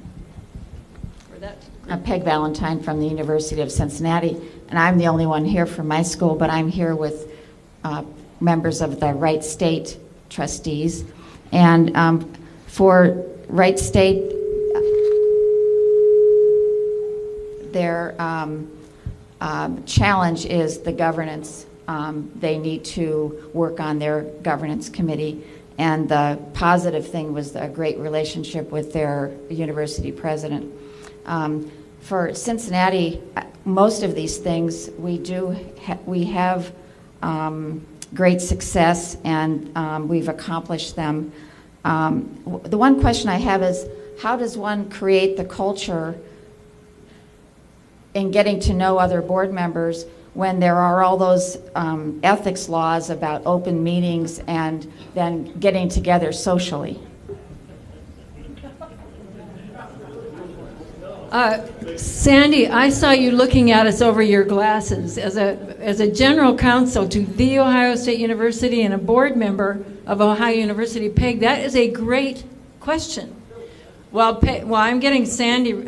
She thinks that lady calls on me one more time. Are you picking on me today? Yes, I'm picking on you. So the question is blending the sunshine laws with socializing together? Well, developing that culture. Yeah. Peg, are we rephrasing that correctly? Yeah. Well, one thing we've done at Ohio University is, and we notice this, we let people know that we're doing this. We don't hide it, but on Wednesday nights before our Thursday meetings start, we have a board dinner. And the trustees are welcome to come or not, and it's been a wonderful socializing event. We don't do any business. We don't vote. We don't deliberate. But we just get to know each other on Wednesday evenings. And it's gone well, and we haven't had any questions raised from reporters or anything like that. And then also, we get together individually. I had dinner last night with Pete and with David, our board secretary and fellow trustee, and that's. And you're not a quorum of anything. We're not the three of you. We're not a quorum of anything, and so building those relationships is very important to getting the work of the board and the committees done. If you know and respect one another and can understand each other. Thank you, Sandy. And you, of all people, would know, and you've had to defend people who have violated the open meeting laws. So it can be done, Peg. It is a little bit of a challenge. You heard her say they notice, public notice, when they're getting a quorum or more are getting together, even if it's a social dinner.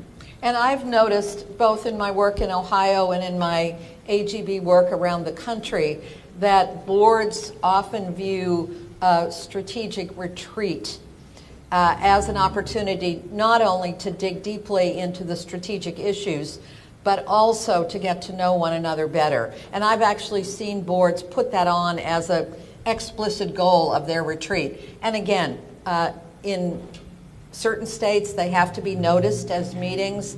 The press rarely comes. They don't want to devote a whole day. But if they do, so what? They're interesting strategic discussions, and there are also great ways in the non-meeting parts to get to know one another better. But even in the meeting parts, to get to know one another better, when you're really dealing with some robust dialogue and you have some legitimate differences of opinion, you really get to know your board colleagues better that way as well.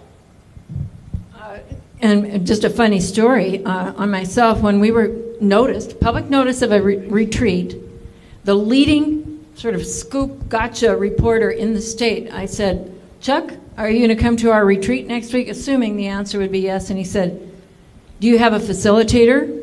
As it happened, we were having a facilitator, someone from AGB, long before I was ever connected or consulting for them. And he said, you know, I never go to anything that's facilitated by, a facilitator. They're just boring and long. So he didn't come, and he missed a really rich day. He could have had stories for weeks, but he stayed home.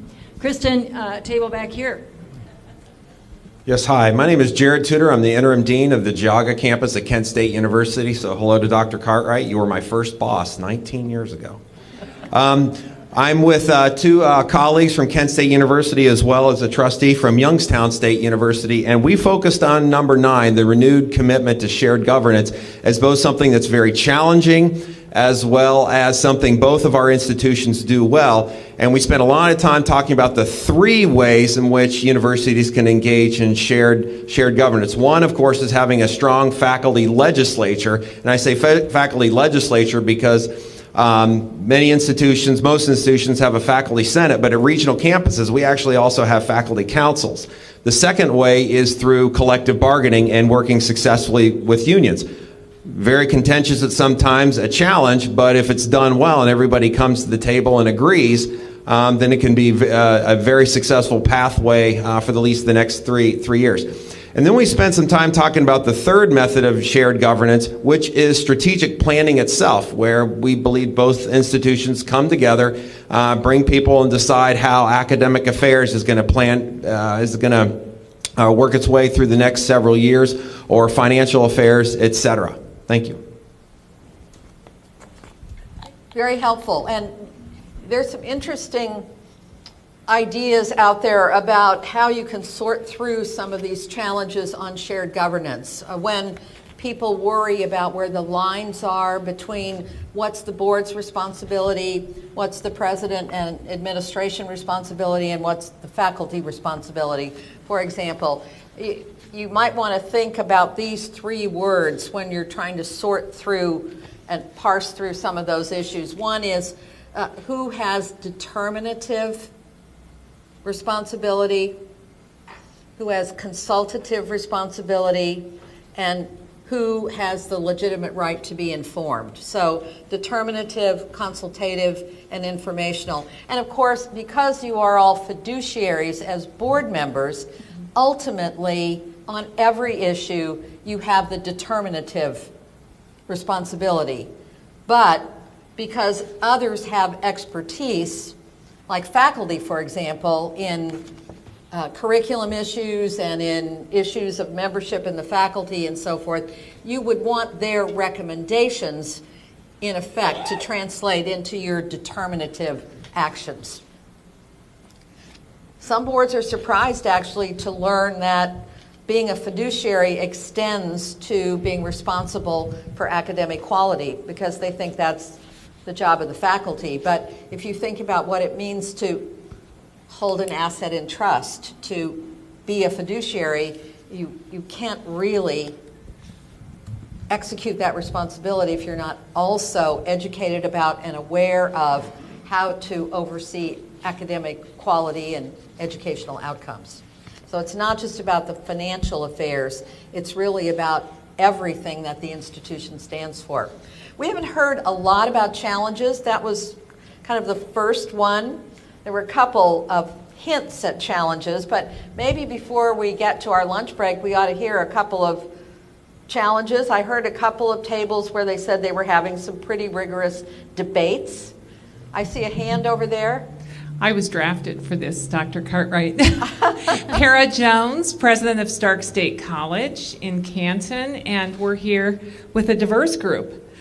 We have a 4-year trustee, a few community college trustees, a student trustee at Wright State, and one of our career college, an executive director of the Ohio Association of Career Colleges. So we've talked about all of these issues from various perspectives, and the one experience I would share, perhaps somewhat of a challenge, was really having the board think about board accountability and focusing on accountability. And I hope our 2 new Stark State trustees noticed our 2nd year in a row of our board signing a board commitment to their role and their responsibility, which was introduced to our board through an AGB facilitated board retreat. And that has proven to be a very good practice for our board to take one time a year, one meeting a year where they think about board commitment. And then the other, I think the other thing we've implemented that I hope our board members see as valuable or added value is a very detailed orientation, but not one that will end with just that 4-hour orientation. We plan to bring our new board members back in after a couple of board meetings to see what additional questions they might have once they're actually implementing what they've learned, because it's a complicated business full of acronyms and strange budgets. So we want to make sure our board members are comfortable in that orientation.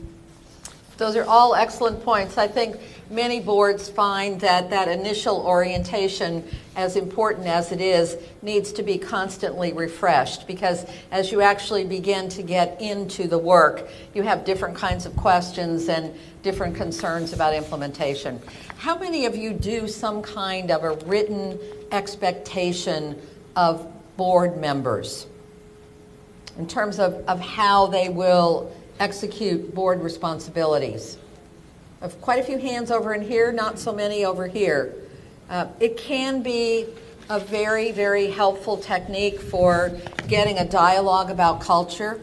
What are we pledging to each other about how we're going to act as board members? And it can be things as practical as making sure the materials are read in advance and that we're there on time and ready to participate, to something much more complex and complicated.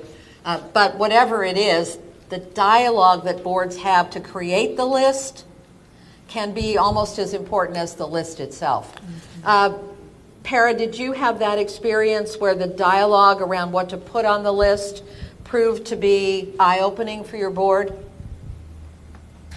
Yes, absolutely. And actually, the board charged one of the, I think our vice chair actually developed the list, and they vetted it a few times. It was very important to them. And renewed annually. Renewed annually. And I might say we do at AGB have some examples of universities outside of Ohio that have statements of expectations, but obviously you have 2 or 3 or more right here in Ohio. You can either send those to us or send them to the Chancellor's office. So if someone would like to, as a place to start, to see the examples of others, and as Carol pointed out and Para, the conversation about that is very valuable. Okay. And refreshing it, because you may have new expectations refreshing it emerging. annually. Particularly as a board might talk about this new report on consequential boards. There might even be some tweaks that you want to make to that statement of expectations. Do you have someone over there in your corner, Kristen? Ben, how are you doing? I have to go. Here we go. Jim. Our table, we're all Clark State trustees. Our president went to meet with our senator, I think, so she wasn't in on this. But we don't think we're really geared up appropriately to provide oversight to academic quality. Me personally, and I'm in my 17th year at Clark State, we've relied on the president or the chief academic officer to kind of be the watchdog, but we as trustees haven't had our oars in that puddle very much, so could we have some help? I'm sure there probably are tables who talked about it as something they've struggled with but have come to it. But one thing, AGB has heard that a lot and started this last summer a group of consultants and others working together with faculty leaders on that. We recently had a webinar on that, and we're developing a monograph and special training on how you might approach that. So, Jim, you're not alone, and we are, as a result, working on that at AGB, so stay tuned. I know your name. I know where you live, sort of. We will follow up with you at some point and make available to the Chancellor's office, too, that particular resource, because we know it is a challenge for lots of boards. I think it goes back to the board being willing to ask the tough questions, not needing to know how you measure academic quality, but asking to be educated about some of the key benchmarks and metrics, and asking why they're important and what you should be expecting to see in a particular benchmark, so that others within the institution who have the expertise, the president, the deans, the provost, the faculty, are really creating the data for you. But you're constantly asking, are these the best measures? Is this the norm in the nation for people looking at these? Wanting to be assured and asking reasonable questions that you're getting good data. But you're right, you do have to depend on others, and you should, because they've got the background and experience to be able to bring you that data. But it is something, as Sheila said, that boards have kind of shied away from over the years. They've just sort of said, oh, that's not in our bucket. That belongs somewhere else. Fearful about being intrusive in an area exactly. that they don't feel that much expertise. Okay, Carol, I think we have time for just one more. So I would like one more table to tell us of a question or a challenge. Is there anybody who had a real argument at the table, a real debate about about a challenge? One more table to volunteer. These are not shrinking violets, I know that. Let's see. How about you all in the very far back corner? That's the University of Akron back there. Hi, Akron. At least some of them. And maybe you don't want to answer the question I just posed. Maybe you want to tell us something else. No, because I don't think you had an argument. No, we didn't have an argument, but we did have perhaps a slight disagreement or difference. Would you put the mic closer? Thank you. On number 6, where we, by rule, do not designate any decision-making to our committees. Committees make recommendations to the board. Now, some of the issues that you address in the dialogue here, we address by having all of our committee meetings scheduled on the same day. So they do not meet independently, they meet on the same day, and all board members are invited to participate in every committee meeting. So therefore we get around the issues that you've surfaced in this paper, but we do not delegate any decision-making to our committees. And that's sort of the model that we heard at the beginning under creating a culture of inclusion, of scheduling meetings so that those who are not on the committee could observe. There's a rationale for the recommendation. We may disagree about it, but the rationale is that so much board time tends to be taken up by repeating reports that have been presented in committees, and therefore there's not enough time for real discussion on some of the key strategic issues. So the idea is to vest more importance in committees and trust colleagues on committees to do the appropriate vetting, so that when something comes forward from a committee, it doesn't have to be rehashed at the board. Certainly there's an opportunity to ask some clarifying questions and to be sure about what you're being asked to vote on. But the idea is that that would then free up board meeting time for more strategic discussions. I think that was a very good challenge, Akron, and thank you for bringing it forward. Committees of the whole can avoid repetitiveness, but they can also move the dialogue along. Is there something you hoped we would talk about that has not yet been touched on?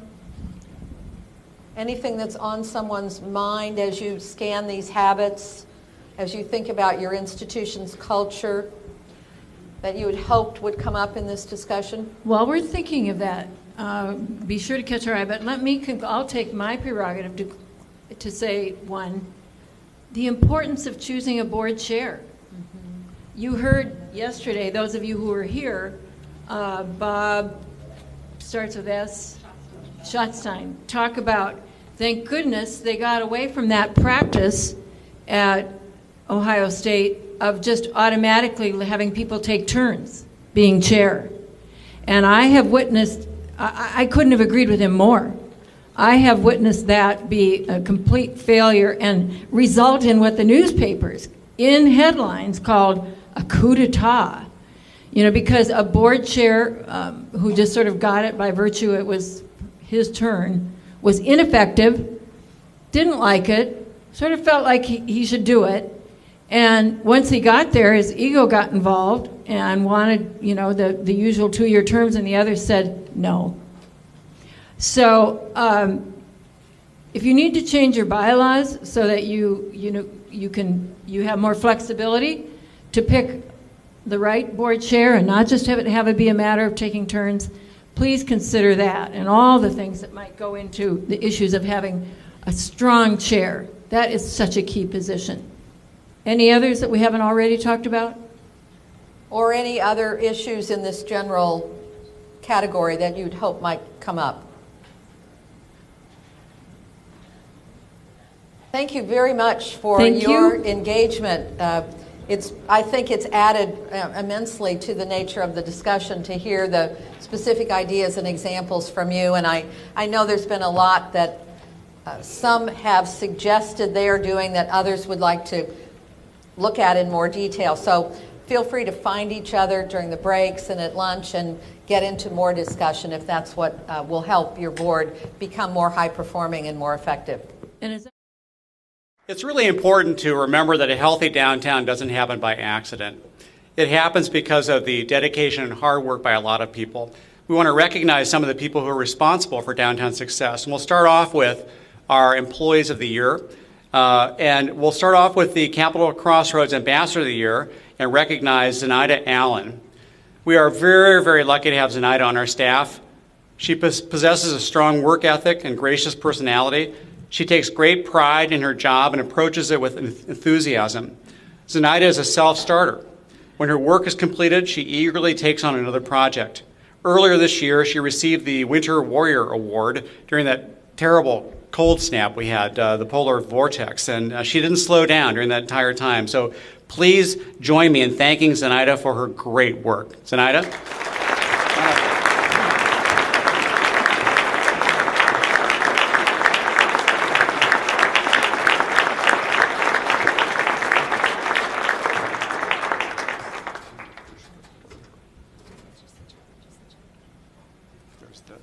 Thank you, sir. Thank you very much. Nice job. Thank you so much. Thank you, sir. Thank you for your good job, Zenaida. Thank you. For the second year in a row, Enoch Takabo has been selected as the Ambassador of the Year for Discovery Special Improvement District. He is an acting team leader, safety ambassador, and a true professional. Enoch approaches his work in a very strategic way, which allows him to execute safety patrols more effectively. Enoch's thoughtfulness and problem-solving ability has also improved us as an organization. For his great work, let us thank Enoch Takabo. Enoch?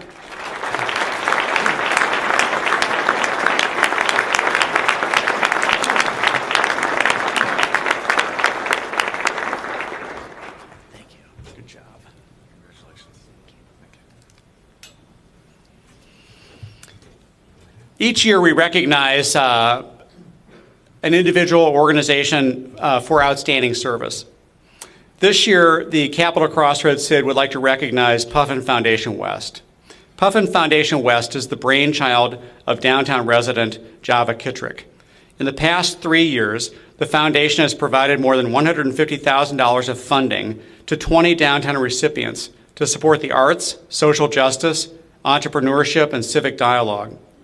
Puffin Foundation West began providing funding to the Pearl Market in 2013, allowing the market to provide a one-to-one cash match for purchases made with the Ohio Direction Card. This program is now being replicated by the Franklin County Commission countywide. She has made an impact, and we are lucky to have Java Kittrick and the Puffin Foundation West in downtown Columbus.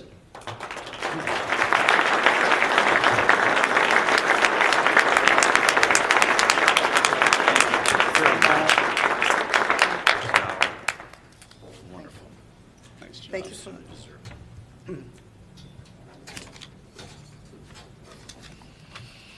For service, I think everybody knows and loves the award winner for Discovery Sid. As president of CCAD, Denny Griffith oversaw construction or renovation of 275,000 square feet of academic, residential, and student life facilities. He installed the college's iconic 10-story art sculpture. The CCAD campus we see today is a reflection of Denny.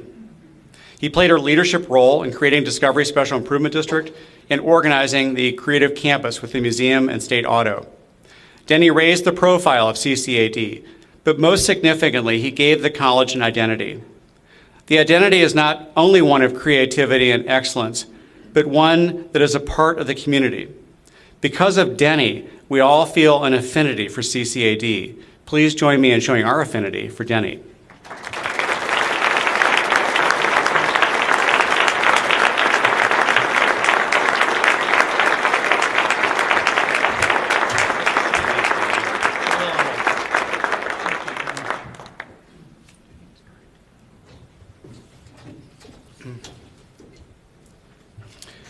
There are two projects that have made downtown more vibrant and attractive. We want to recognize that. Nothing energizes a city as much as retail storefronts. Multiple doorways and well-lit display windows activate sidewalks with people, color, and light. Storefronts increase safety and encourage us all to walk because the walk becomes a pleasurable experience. When I think of a great urban experience, I think of retail storefronts on a human scale. George Leach took a risk with a dilapidated storefront and startup business and created Raw Gallery, an arts destination at 112 East Main Street. We can all learn a lesson from the kind of entrepreneurial spirit that he shows, and the Capitol Crossroads Sid would like to thank George Leach. Is George here? We did not get an RSVP, so we can thank him in our thoughts.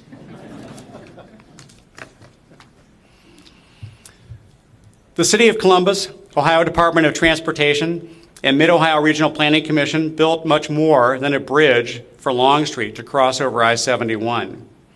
They collaborated with two great local artists, Kojo Kamu and Larry Winston Collins, to create a beautiful and engaging cultural wall that reconnects the King Lincoln District with downtown and the Discovery District. We are truly lucky to have some of the most enlightened officials in the country involved in this project, including ODOT District 6 Director Farzan Ahmed, Mid-Ohio Regional Planning Commission Director William Murdoch, and Columbus Mayor Michael B. Coleman. Please join me in thanking Messrs. Ahmed and Murdoch and Rory McGinnis accepting on behalf of Mayor Coleman.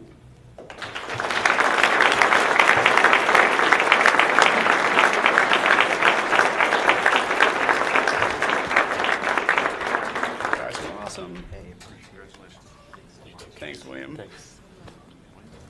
Farzan, thanks a lot. Thank you. Congratulations. Thank you very much. Congratulations. Two more to go. I'll start with Capitol Crossroads Sid.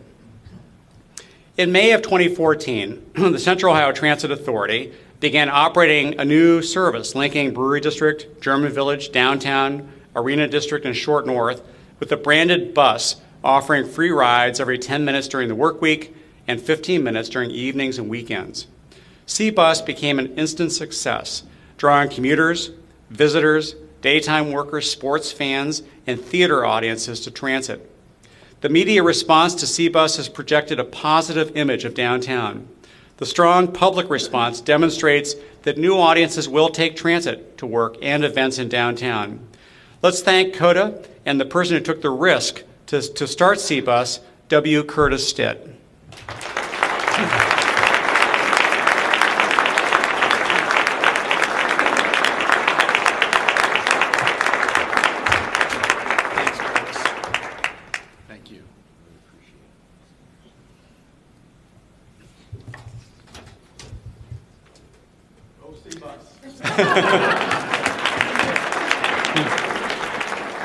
And last but not least, Discovery Sit recognizes an outstanding achievement by Cristo Rey. Cristo Rey opened its doors in Discovery District in fall 2014, engaging students in a rigorous college prep curriculum. A professional work-study program requirement allows students to contribute to the cost of their own education. More than 50 businesses and agencies are having a great deal of success with their work-study students. And I know that James Ragland and Jim Foley, who are here today from Cristo Rey, would love to hear from other people who would like to have work-study students work with them.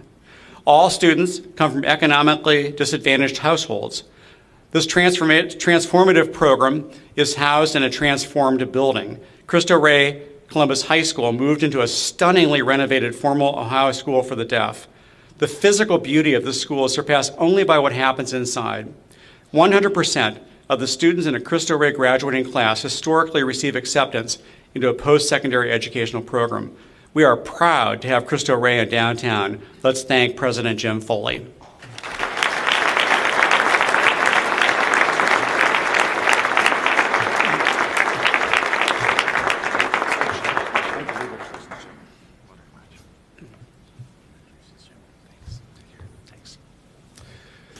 I'm now going to call on the director of the Columbus Department of Development, a person whose caliber we are lucky to have working for us. He has extensive experience in the public and private sectors, including the Ohio Department of Development, working with Lee Fisher. Please welcome Director Steve Shoney.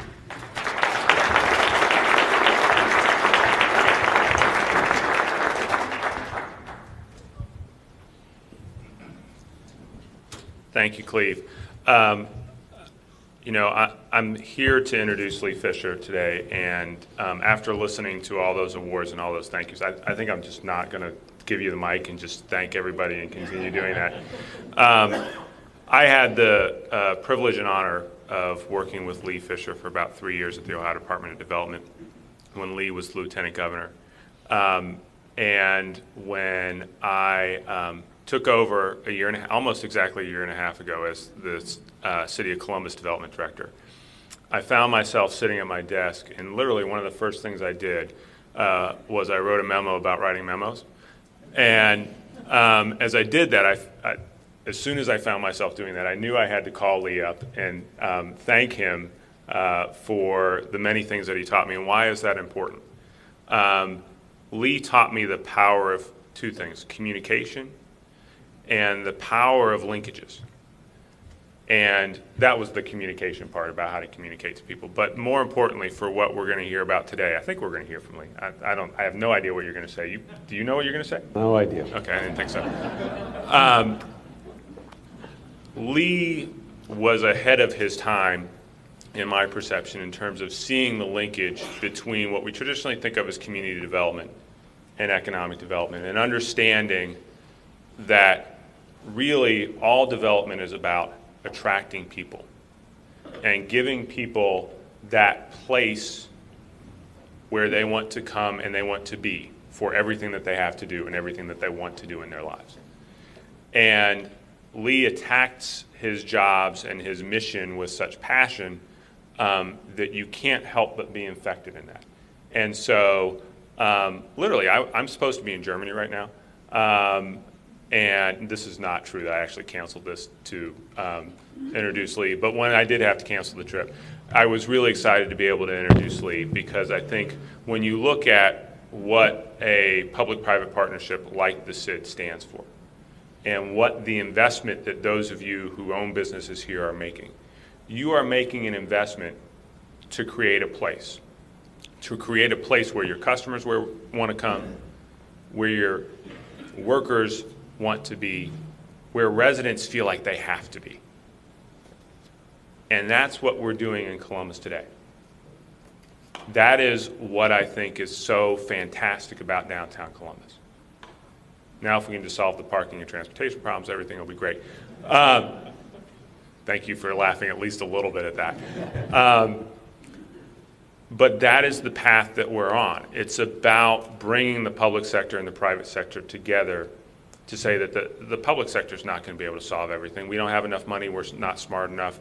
We're not ahead of the curve enough. But we can listen and work together and solve things as simple as crime and as complex as parking if we work together. Why? Because we need to bring a workforce together that really does attract the best and the brightest and has a place for everybody in it. So without further ado, I am going to turn the microphone over to a good friend and mentor of mine, Lee Fisher.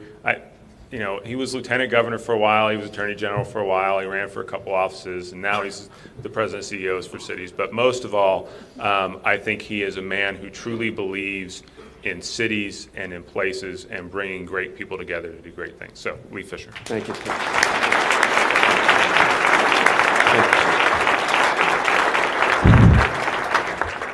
Well, Steve, thank you. And thank you for not telling some of the stories that I thought you were going to tell.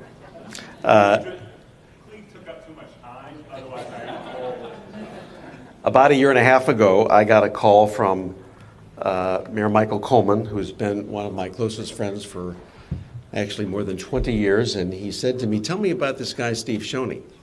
And I said, "Hire him. He's phenomenal." And he is a superstar. And Mayor Coleman and all of you are lucky to have Steve at the helm of economic development here in Columbus. To Cleve and to your phenomenal staff, including Shannon Fergus, who used to work with me, or I used to work with her, to President Harrison, it's an honor to be in your house. And I must say, I've actually been in this room, President Harrison, many times because I had the privilege of chairing the Governor's Workforce Advisory Council, and we met here about 6 or 7 different times over the course of several years. And we did it on purpose because of the reputation of this institution. And you've taken it to a whole new level. How do I know? Because I get an email every week from Terry Gear, who is my best friend, telling me about this institution, about you and your leadership. And if you didn't see the Atlantic monthly article about Columbus State University, Google it, but not during this talk, because it will make you proud to be a citizen of Columbus, and we're indebted to you for your leadership. I also want to acknowledge some other friends in addition to Terry Gear who are here today, Susan Jagers and Tracy Sabetta, 2 of my closest friends, both of whom have to leave in about 2 minutes before I even begin my talk. To Liz Brown, who I didn't know even until today, was on this board, but Liz I know very well, and of course to William Murdoch, who I work with in the Howe Department of Development, who is now has huge responsibilities here in the Metro region, and Councilwoman Eileen Paley. And to Denny Griffith, because you're sort of a legend, sir. You really are. And you deserve that award and a lot more things. Now, if you take a look at your program, you will see that my speech is now ended and we're ready for Q&A. So I don't know what this means, Cleve, but according to that, Q&A is at 4:50, right? So will you give me a little extra couple of minutes? Thank you. I appreciate that. Okay. When Cleve and Melissa Fast invited me to speak today, the first thought I had was you had me at Columbus. And the reason I say that is that although my permanent residence has been for my whole life in Cleveland, Ohio, because I had the privilege to serve for 18 years in elected office here in Columbus, I actually lived downtown for 18 years. I lived in room 312 at the Doubletree Suite Hotel for about 4 years when I was Attorney General. I lived in the Dakota for 4 years as Lieutenant Governor, but my favorite location was one that I'm only revealing today. Most people don't know that I also lived in O'Shaughnessy Funeral Home. When I first was elected to the Ohio legislature in 1980, two friends of mine, Tony Celebrezzi, who was then the Secretary of State, and Charlie Butts, a state senator, said, "Hey, you want a room with us?" And I said, "Sure." Well, little did I know that they had made an arrangement that we would actually sleep in the annex of the O'Shaughnessy Funeral Home. And of course, as the freshman, I got the room with no heat. Every night I went to bed with a stocking cap on, but I can tell you that now I look at it fondly, and it was by far and away the quietest residence in which I've ever lived. Today I want to talk to you about what I believe is Columbus's secret sauce. Every city is different. Every city is unique. I have the privilege now as the CEO of a national organization to travel to a different city every other week, sometimes every week. And I've been doing that now for almost 4 years. It's been a privilege to see what other cities are doing, but when I come back to Ohio, it makes me even more proud to be an Ohio resident and, in a sense, a resident of both Cleveland and Columbus. And I believe that the single greatest thing you can do is to move the needle on success, to have measurable, actionable goals, and then to see that needle move. Why? Teresa Amabile, who is a professor at the Harvard Business School, wrote a book called The Progress Principle. And what she really says is that the single most meaningful thing to anybody in any organization, the greatest motivator, is the ability to see meaningful progress in your work. Not to solve the problem necessarily, but to see the needle move. And so we call that, as CEOs for Cities, city dividends. The return on investment in achieving a measurable, actionable goal to your city's success. And I want to talk to you for a few minutes about why I think speed and flexibility is so important. Wayne Gretzky, the greatest hockey player who ever lived, was once asked what made him a great hockey player, and he simply said humbly, "I just learned how to skate where the puck was going, not where the puck was." And that is probably the best definition of economic development I've ever heard. It is appropriate that we're here at the crossroads. That's why I chose that photo, Cleve. But we're at a crossroads for another reason. We're at a crossroads in America because we've got to decide where are we going to put our resources and where is change going to happen. And I've come to a conclusion, and I hope Liz Brown doesn't get upset with me when I say this because she's going to tell her father, Sherrod Brown, I said it. Sherrod is the exception to what I'm about to say, Liz. And that is that if you want to change the world, stop waiting for Washington. I was chairing a panel at the Clinton Global Initiative 2 years ago, and sitting next to me was the president of Iceland, Olafur Grimsson. And he said something to us that I will never forget. It resonated with me. He said, "The problem with you Americans is you spend too much time waiting for Washington." As someone who sought to serve in the U.S. Senate, it is a little hypocritical, perhaps, of me to say that we shouldn't wait for Washington, but the truth is we should not. Because although we have some great public servants there like Sherrod, the truth of the matter is it's never been more dysfunctional, never been more hyper-partisan. So if you want to change the world, you start right here. You start with your city. You start with Columbus and the region. If you were coming in from outer space and you saw Earth, you'd see these vast stretches of desert and water, and it would only be until you got very close to Earth that we'd see these lights flickering. You know what those lights flickering are? People in cities. We actually inhabit a very small portion of the earth. 243 million Americans live on only 3% of the land. But it's where the action is. 65 million people are moving to cities every single year. That's the equivalent of adding 7 Chicagos to the urban population every single year. This isn't a trend. This isn't a shift. This is an earthquake. And we're experiencing it right now. In some ways, it makes all of you pioneers before your time. Metro regions and cities are the incubators of incubation, not just here, but globally. And we can never ignore the fact that poverty persists. It is the single greatest problem facing us on Earth today and probably will be during our lifetimes, and much of it is urban. We can't ignore the fact that there's pollution and traffic congestion. But we are asset-based at CEOs for Cities. We don't ignore these problems. We address them, but we look at the assets of a city, and we do what this cartoon does. It's the mother pigeon talking to her baby pigeons, and there's a man underneath on the park bench. And for those of you who can't read the caption, it says, "Today's lesson is about lessons of opportunity. You have, as every city does, phenomenal opportunities. And this is the way we look at American cities. We look at the assets that you invest in. And this is quite a city. So how do you change your city? Well, forgive me for stating the obvious. David Millenthal taught me this a long time ago because David is one of the people I know as one of my friends who I consider actually a visionary. He is truly a visionary, and so David taught me you begin with your vision. You begin with a thought in mind. So I want to tell you the story of my father-in-law, Mike Zone, who was a prisoner of war in World War II, captured at the Battle of the Bulge less than 90 days after he married Mary Zone on the near west side of Cleveland. And we often wondered how Mike Zone survived when younger men and stronger men and healthier men did not. And it wasn't until Mary Zone, my mother-in-law, showed us the diary that he kept as a prisoner of war when it became very clear. Popping from the pages, first were the stories of the 9 children he would someday raise, one of whom would become my wife, Peggy.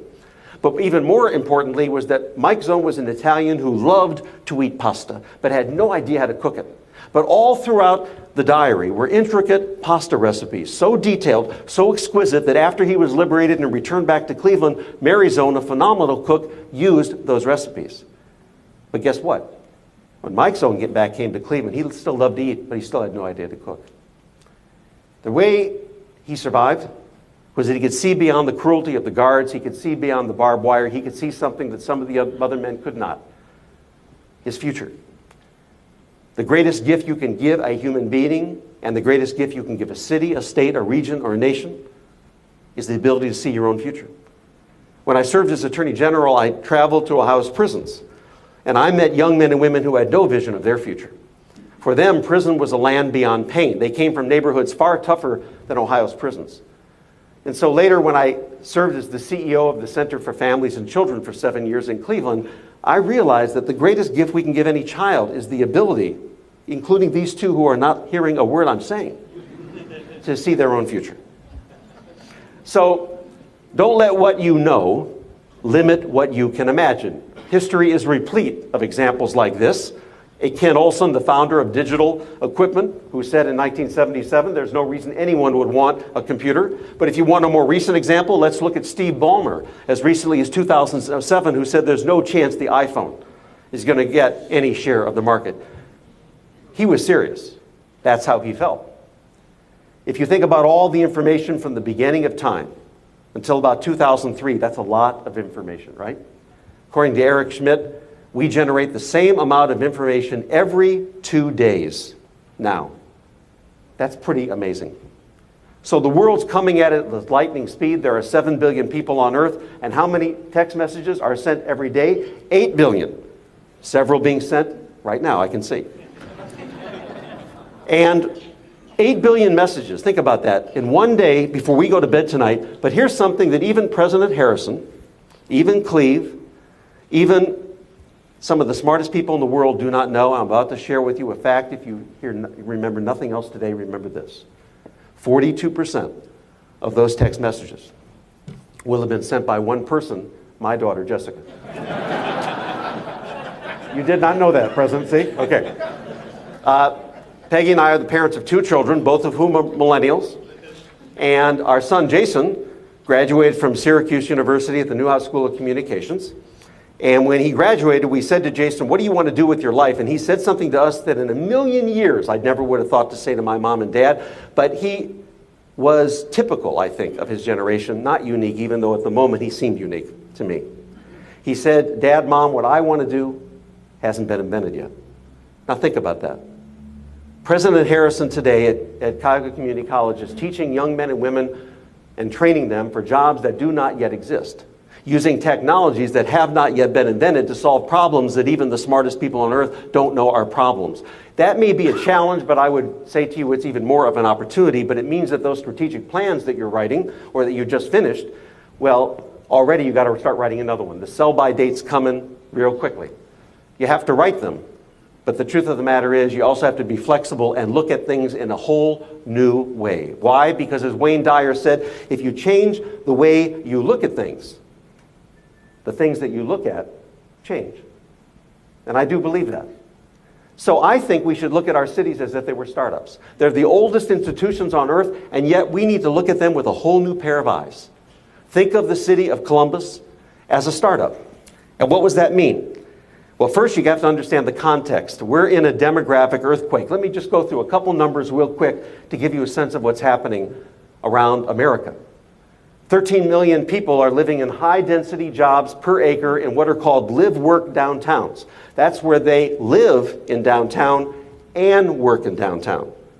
That number is going to go sky high over the next 10 years. It's why downtown residential occupancies both here, Cleveland, and almost every city I go to are through the roof, usually well over 95%. Those millennials, Jason and Jessica, my children, they're moving to cities. Now, you would think that Americans are mobile, that we like to move. Well, you know what's interesting is we actually don't. We're at an all-time low in terms of people moving across state lines.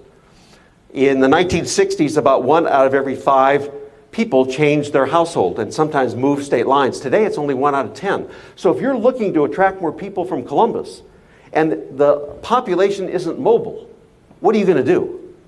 Well, here's what you do. You focus on the most mobile.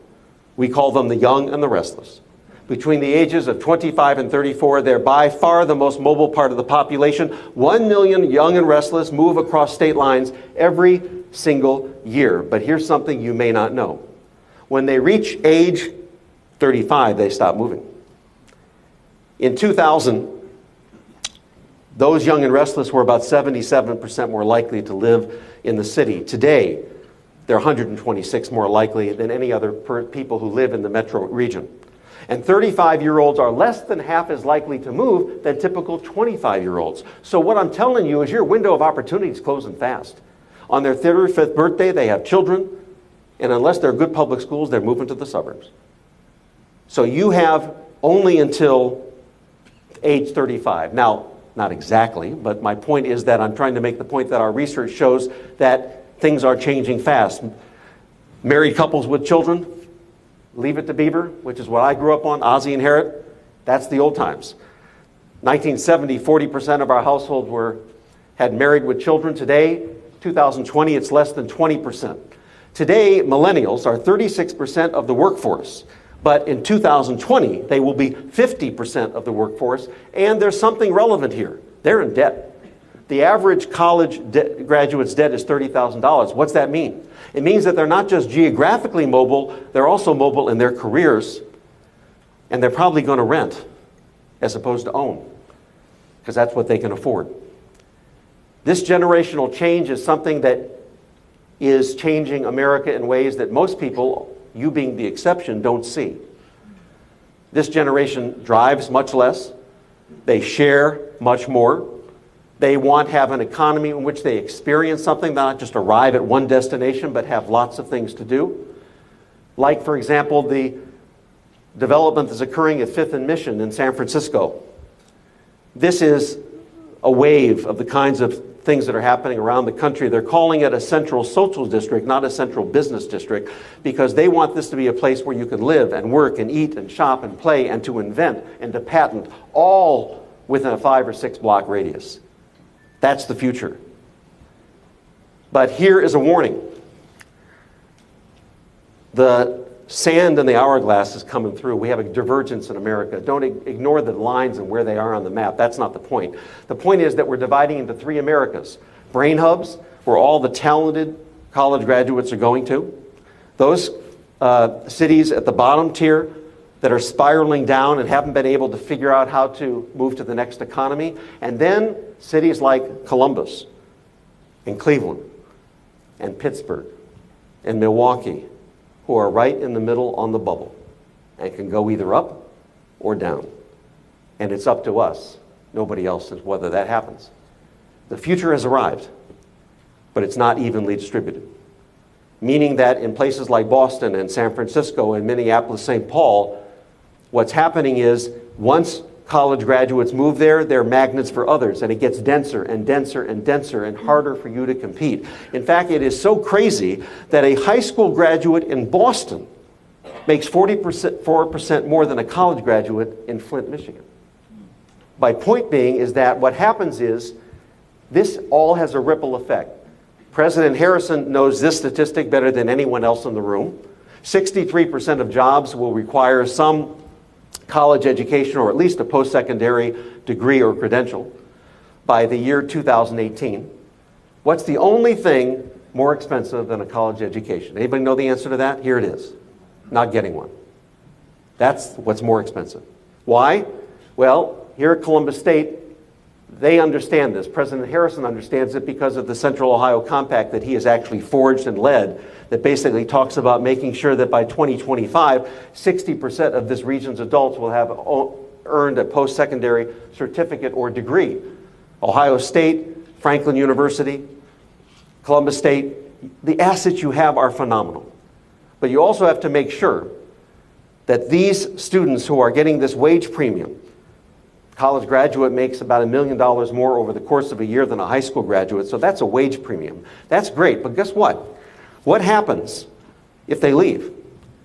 College attainment is the single greatest predictor of per capita income, and most economists will tell you that although there's no one indicator that measures the success of a city, the best indicator is average earnings. And so the direct correlation between educational attainment and particularly degree attainment, 2-year and 4-year degree attainment, is absolutely key to that per capita income. In fact, if you were to measure the success of the Columbus metro region on just one indicator, and one indicator only, per capita income, 64% of this region's success comes down to only one thing: the number of degrees, 2-year and 4-year degrees, generated and retained by this region. It's a rising tide that lifts all boats. Why? Because for every 10% increase in this region's college graduates, guess what happens? There's a 7% increase in per capita income of everybody in the region on average, including people who have only graduated from high school. It is the true rising tide that lifts all boats, which means that your neighbor's education affects your salary. This is a big deal, but if they leave after they graduate from Columbus State and go to Chicago, if they leave after they graduate from Ohio State and go to San Francisco, then what happens is your college graduates became another city's talent dividend. So your work begins with making sure they get that degree, but it doesn't end. You now have to keep them here. And so your dividends are the way to do that. Let me give you 3 examples. We developed the talent dividend, the one that we're probably best known for. It says that if you increase the college attainment rate of a city or a region, not by 10% or 5%, but by 1%, you'll have a huge economic dividend. If we did that in the top 50 metro regions in the country, the dividend would be an increase of $143 billion in per capita income for this nation. That's huge. Or what if we reduce the number of miles that we drive in this region, just by 1 mile per day per person? Achievable? Of course it is.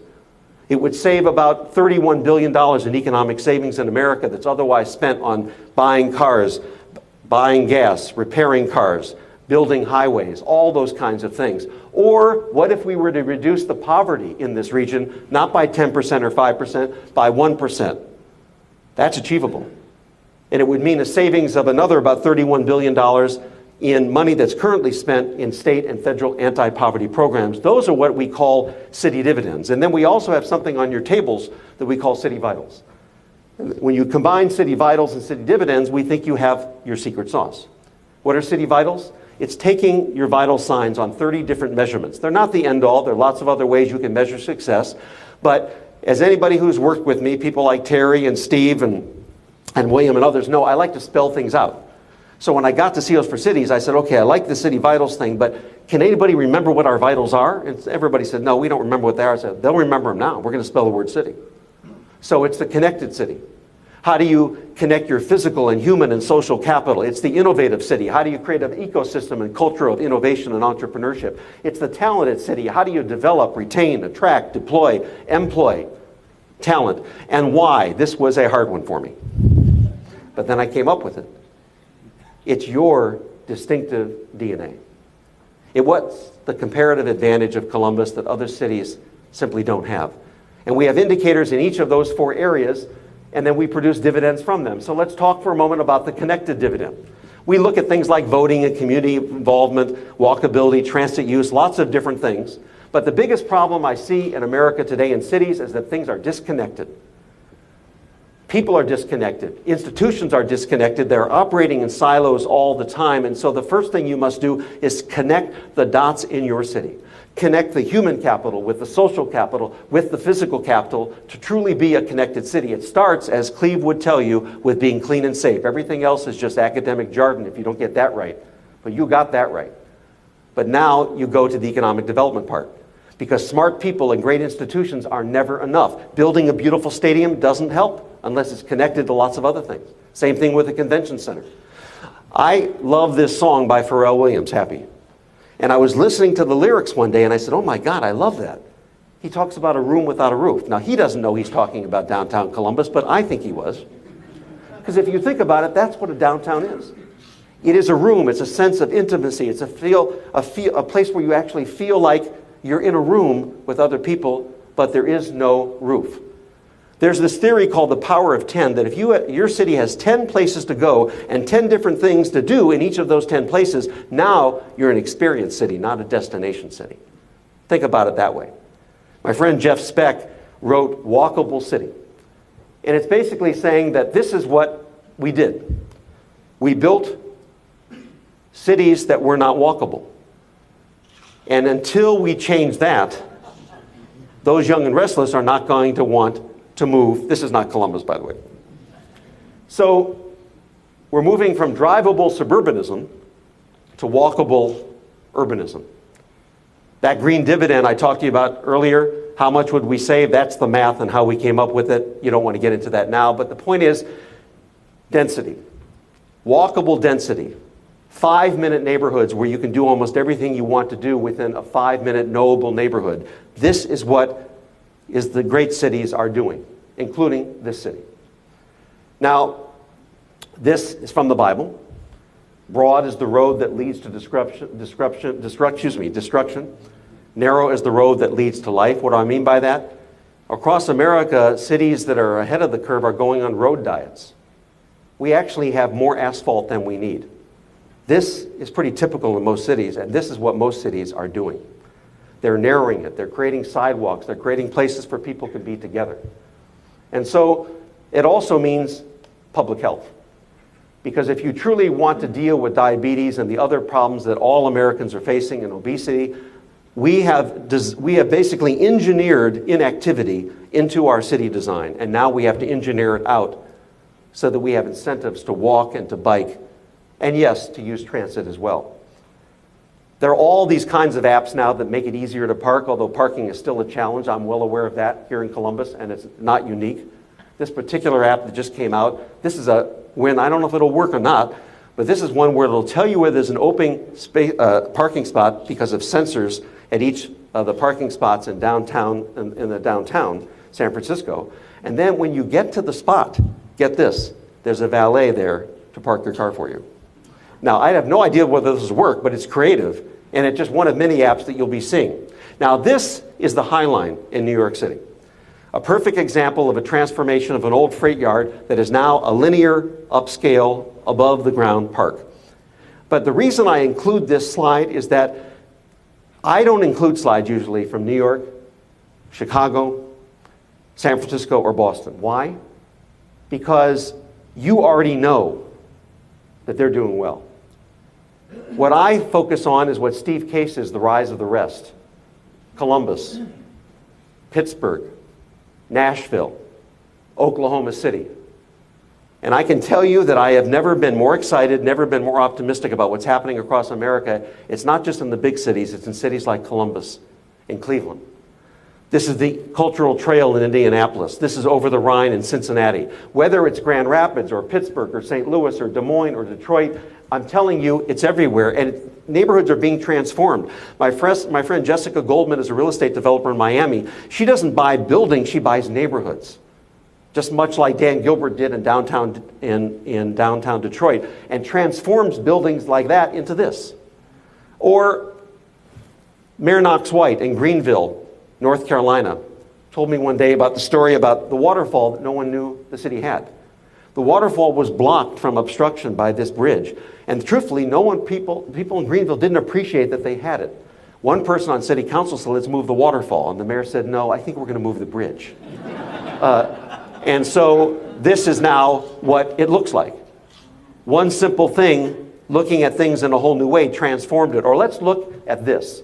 Mayor Mick Cornett, the mayor of Oklahoma City, had a line item in his budget for mowing this ditch that used to be a body of water.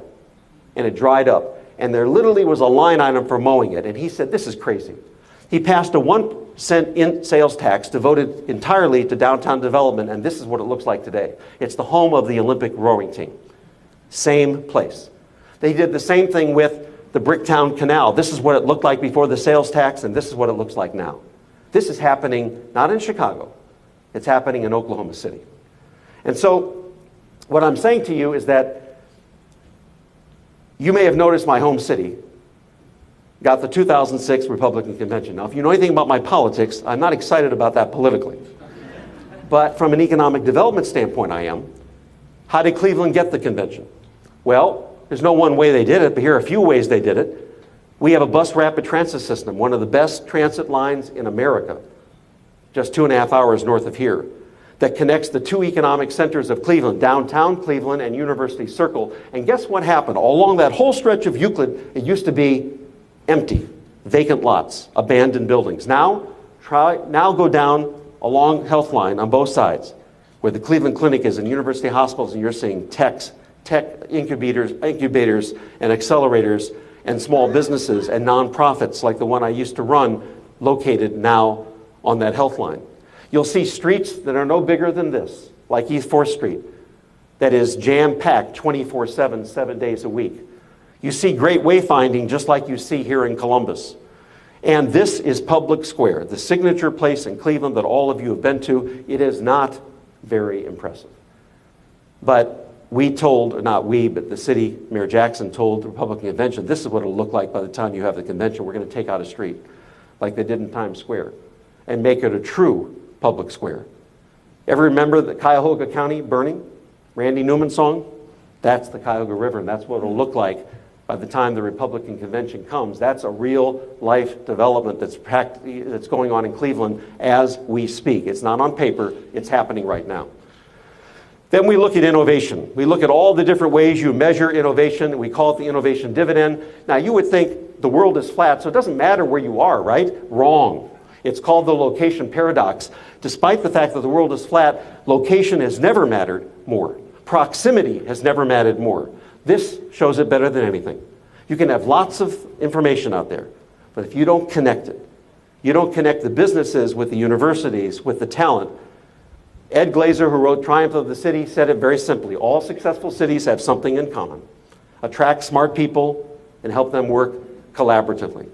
So a new geography of innovation is coming up in America. They're called innovation districts. And Steve Shoney and William Murdoch will remember this.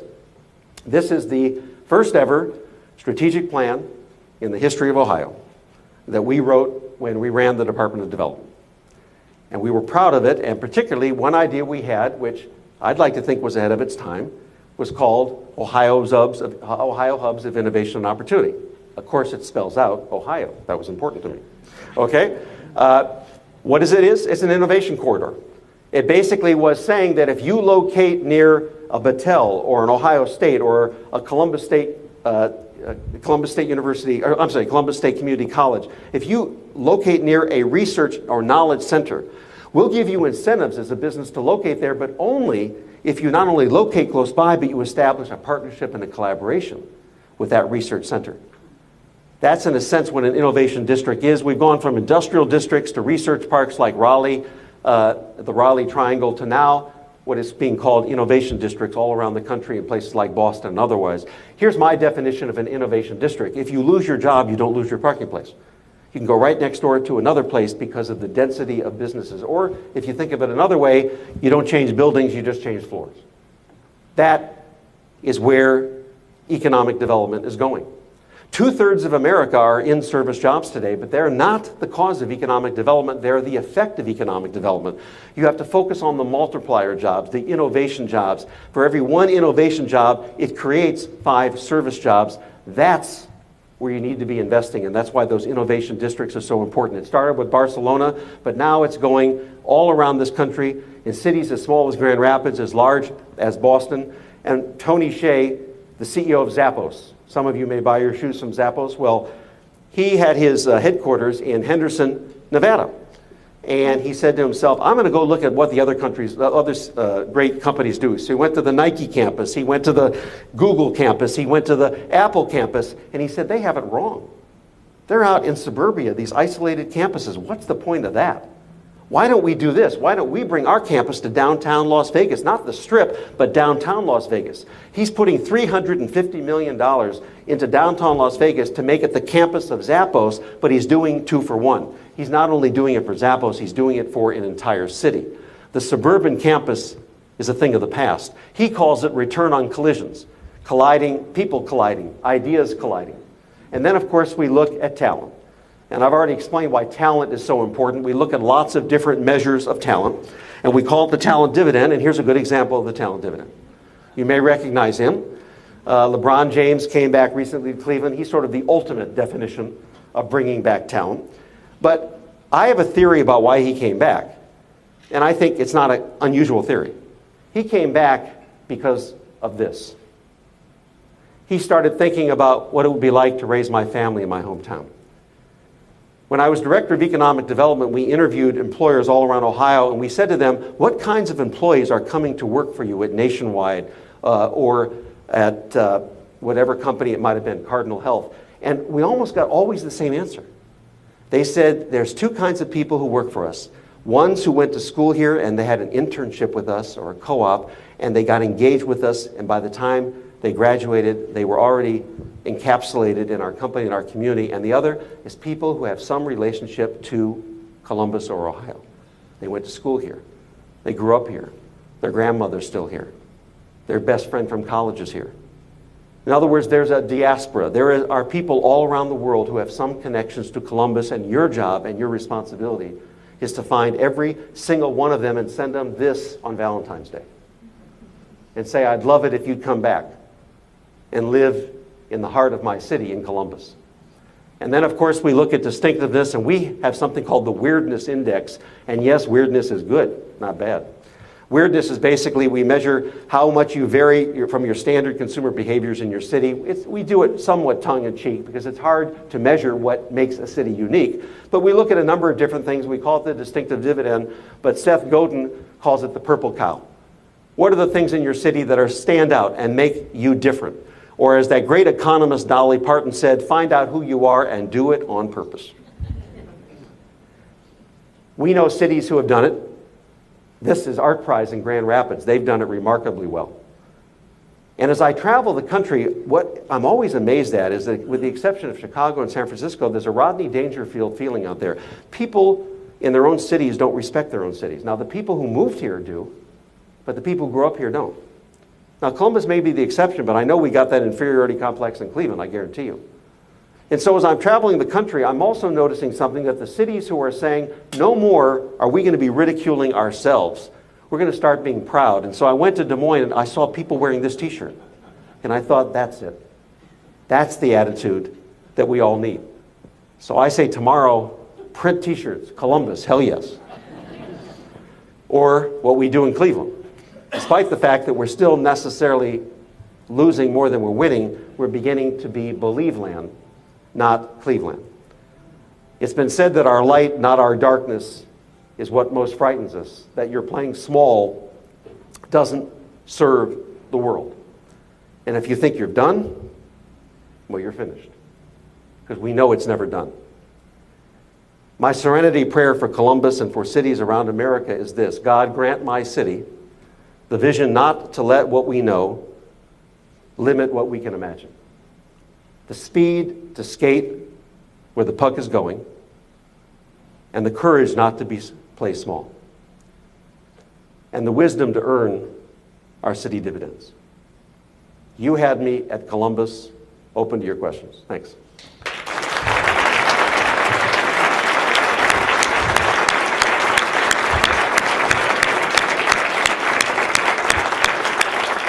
That was fabulous. Thank you very much, Lee. Any questions from the audience? In that case, I have another keynote address I would like to give. Jeff.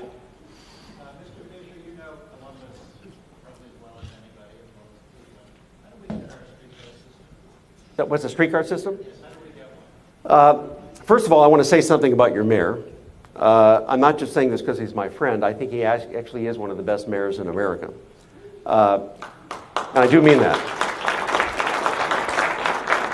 But Columbus has got a problem. It's not Mayor Coleman's problem, it's everyone's problem. I am more convinced than ever that in the next economy, the cities and the regions, particularly the cities that will win, are the ones with great multimodal transportation systems. You cannot succeed without it. Yes, walking's important. Yes, biking's important. But if you don't have streetcars or trolleys or your C-bus, phenomenal, or rail, we're not years behind Europe and Japan. We're centuries behind them. We'll never catch up, but God, to have the debate as to whether or not you should have different means of transportation, it's crazy. Because every city that's doing it is doing well. Look 2.5 hours north and look at what's happened in Midtown between Cleveland and University Circle because of one thing, the bus rapid transit system. So there are lots of things that are important, but I personally think the single most important thing is public or mass transit, whatever you want to call it. That is the key.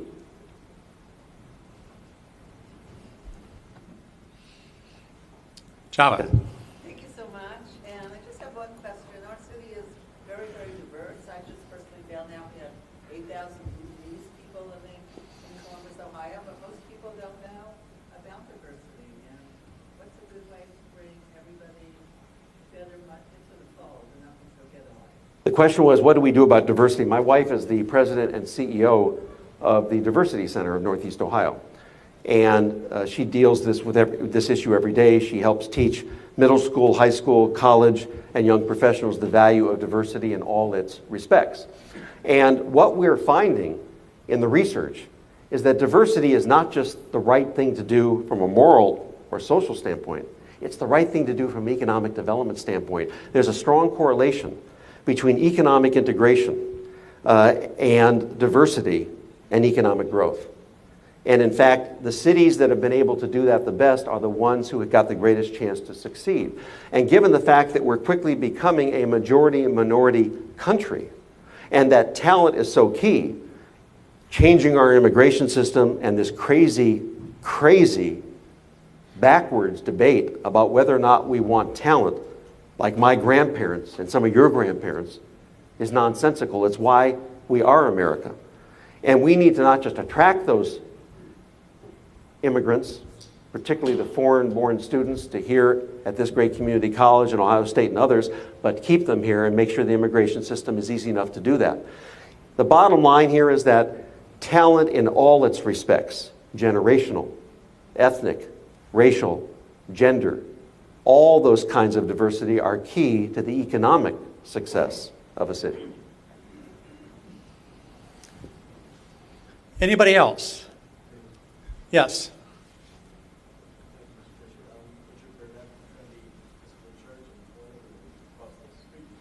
Yes, yes. I was taken by your many slides and really a wonderful. 166. I didn't want to tell anybody until I did it. Well, Yeah. Humbly, Yeah. I'd like to offer Yeah. 167. Yes, sir. And it's 3 W's. And it relates to all of what you're talking about. And in some ways, they grow in terms of capacities. One W is water. One of the realities of the Great Lakes states that have had a long time in the shadows in terms of development are that many people will be looking with great hope and great possibility for the natural resources of the lake that your cities are, but will be affected by that too. So ecologically, water in the future is going to be terribly important for our country. Second is wealth. You spoke about that quite a bit, but I want to suggest that wealth is not hoarding. That wealth is an invitation to relationship and sharing, marketplace, and the possibilities of investment and all of the complexities of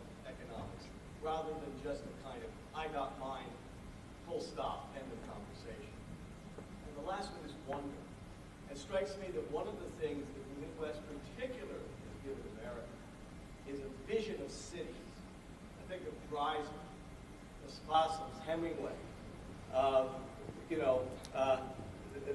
the woman in Sonia Cisneros in Chicago, and others who have given us this sense of urban life as wonderful life. And I just want to encourage that you might think about those 3 W's if you have just another minute to add to wonderful growth. That's great. Well, that's great. Tonight, I'll be adding 3 more slides. The 3 W's. You couldn't be more true, and I'm Jewish, and I'm joining your church. We've already counted you in. Thank you. I'm impressed. That was excellent. I can't even add to it. It was great. Well, Can you talk about the airport, transportation to the airport? To the airport, transportation at the airport or to the airport? To the airport. The question was transportation to the airport. First of all, I don't know enough about the particular transportation to the airport here to be able to comment on it. So all I can talk about is airports generally. And because airports are first impression places where most people don't live in a city see the city, they are absolutely critical from a variety of ways, not the least of which is obviously the transportation itself. And I will say that cities like Cleveland that have lost their hubs become dejected, but the truth is that there are many cities that have lost their hubs that have still managed to have a robust airport nonetheless, and to sort of shrink before they expand it again. But not being an expert on airports, I will ask you to talk to William Murdoch after this event, because William is at least more expert than I am on the subject. All I can tell you is they're critical to the economic success of a region. And I will say one last thing. You heard of the Big Dig in Boston. It obviously not very popular for many years in Boston. You couldn't get anywhere. But if any of you fly into Boston recently, you can be in downtown in about 1 minute. It's unbelievable.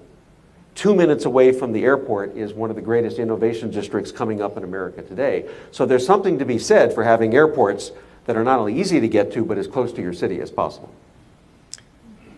let's thank Lee Fisher for joining us today. Thank you very much, Lee. Nice job.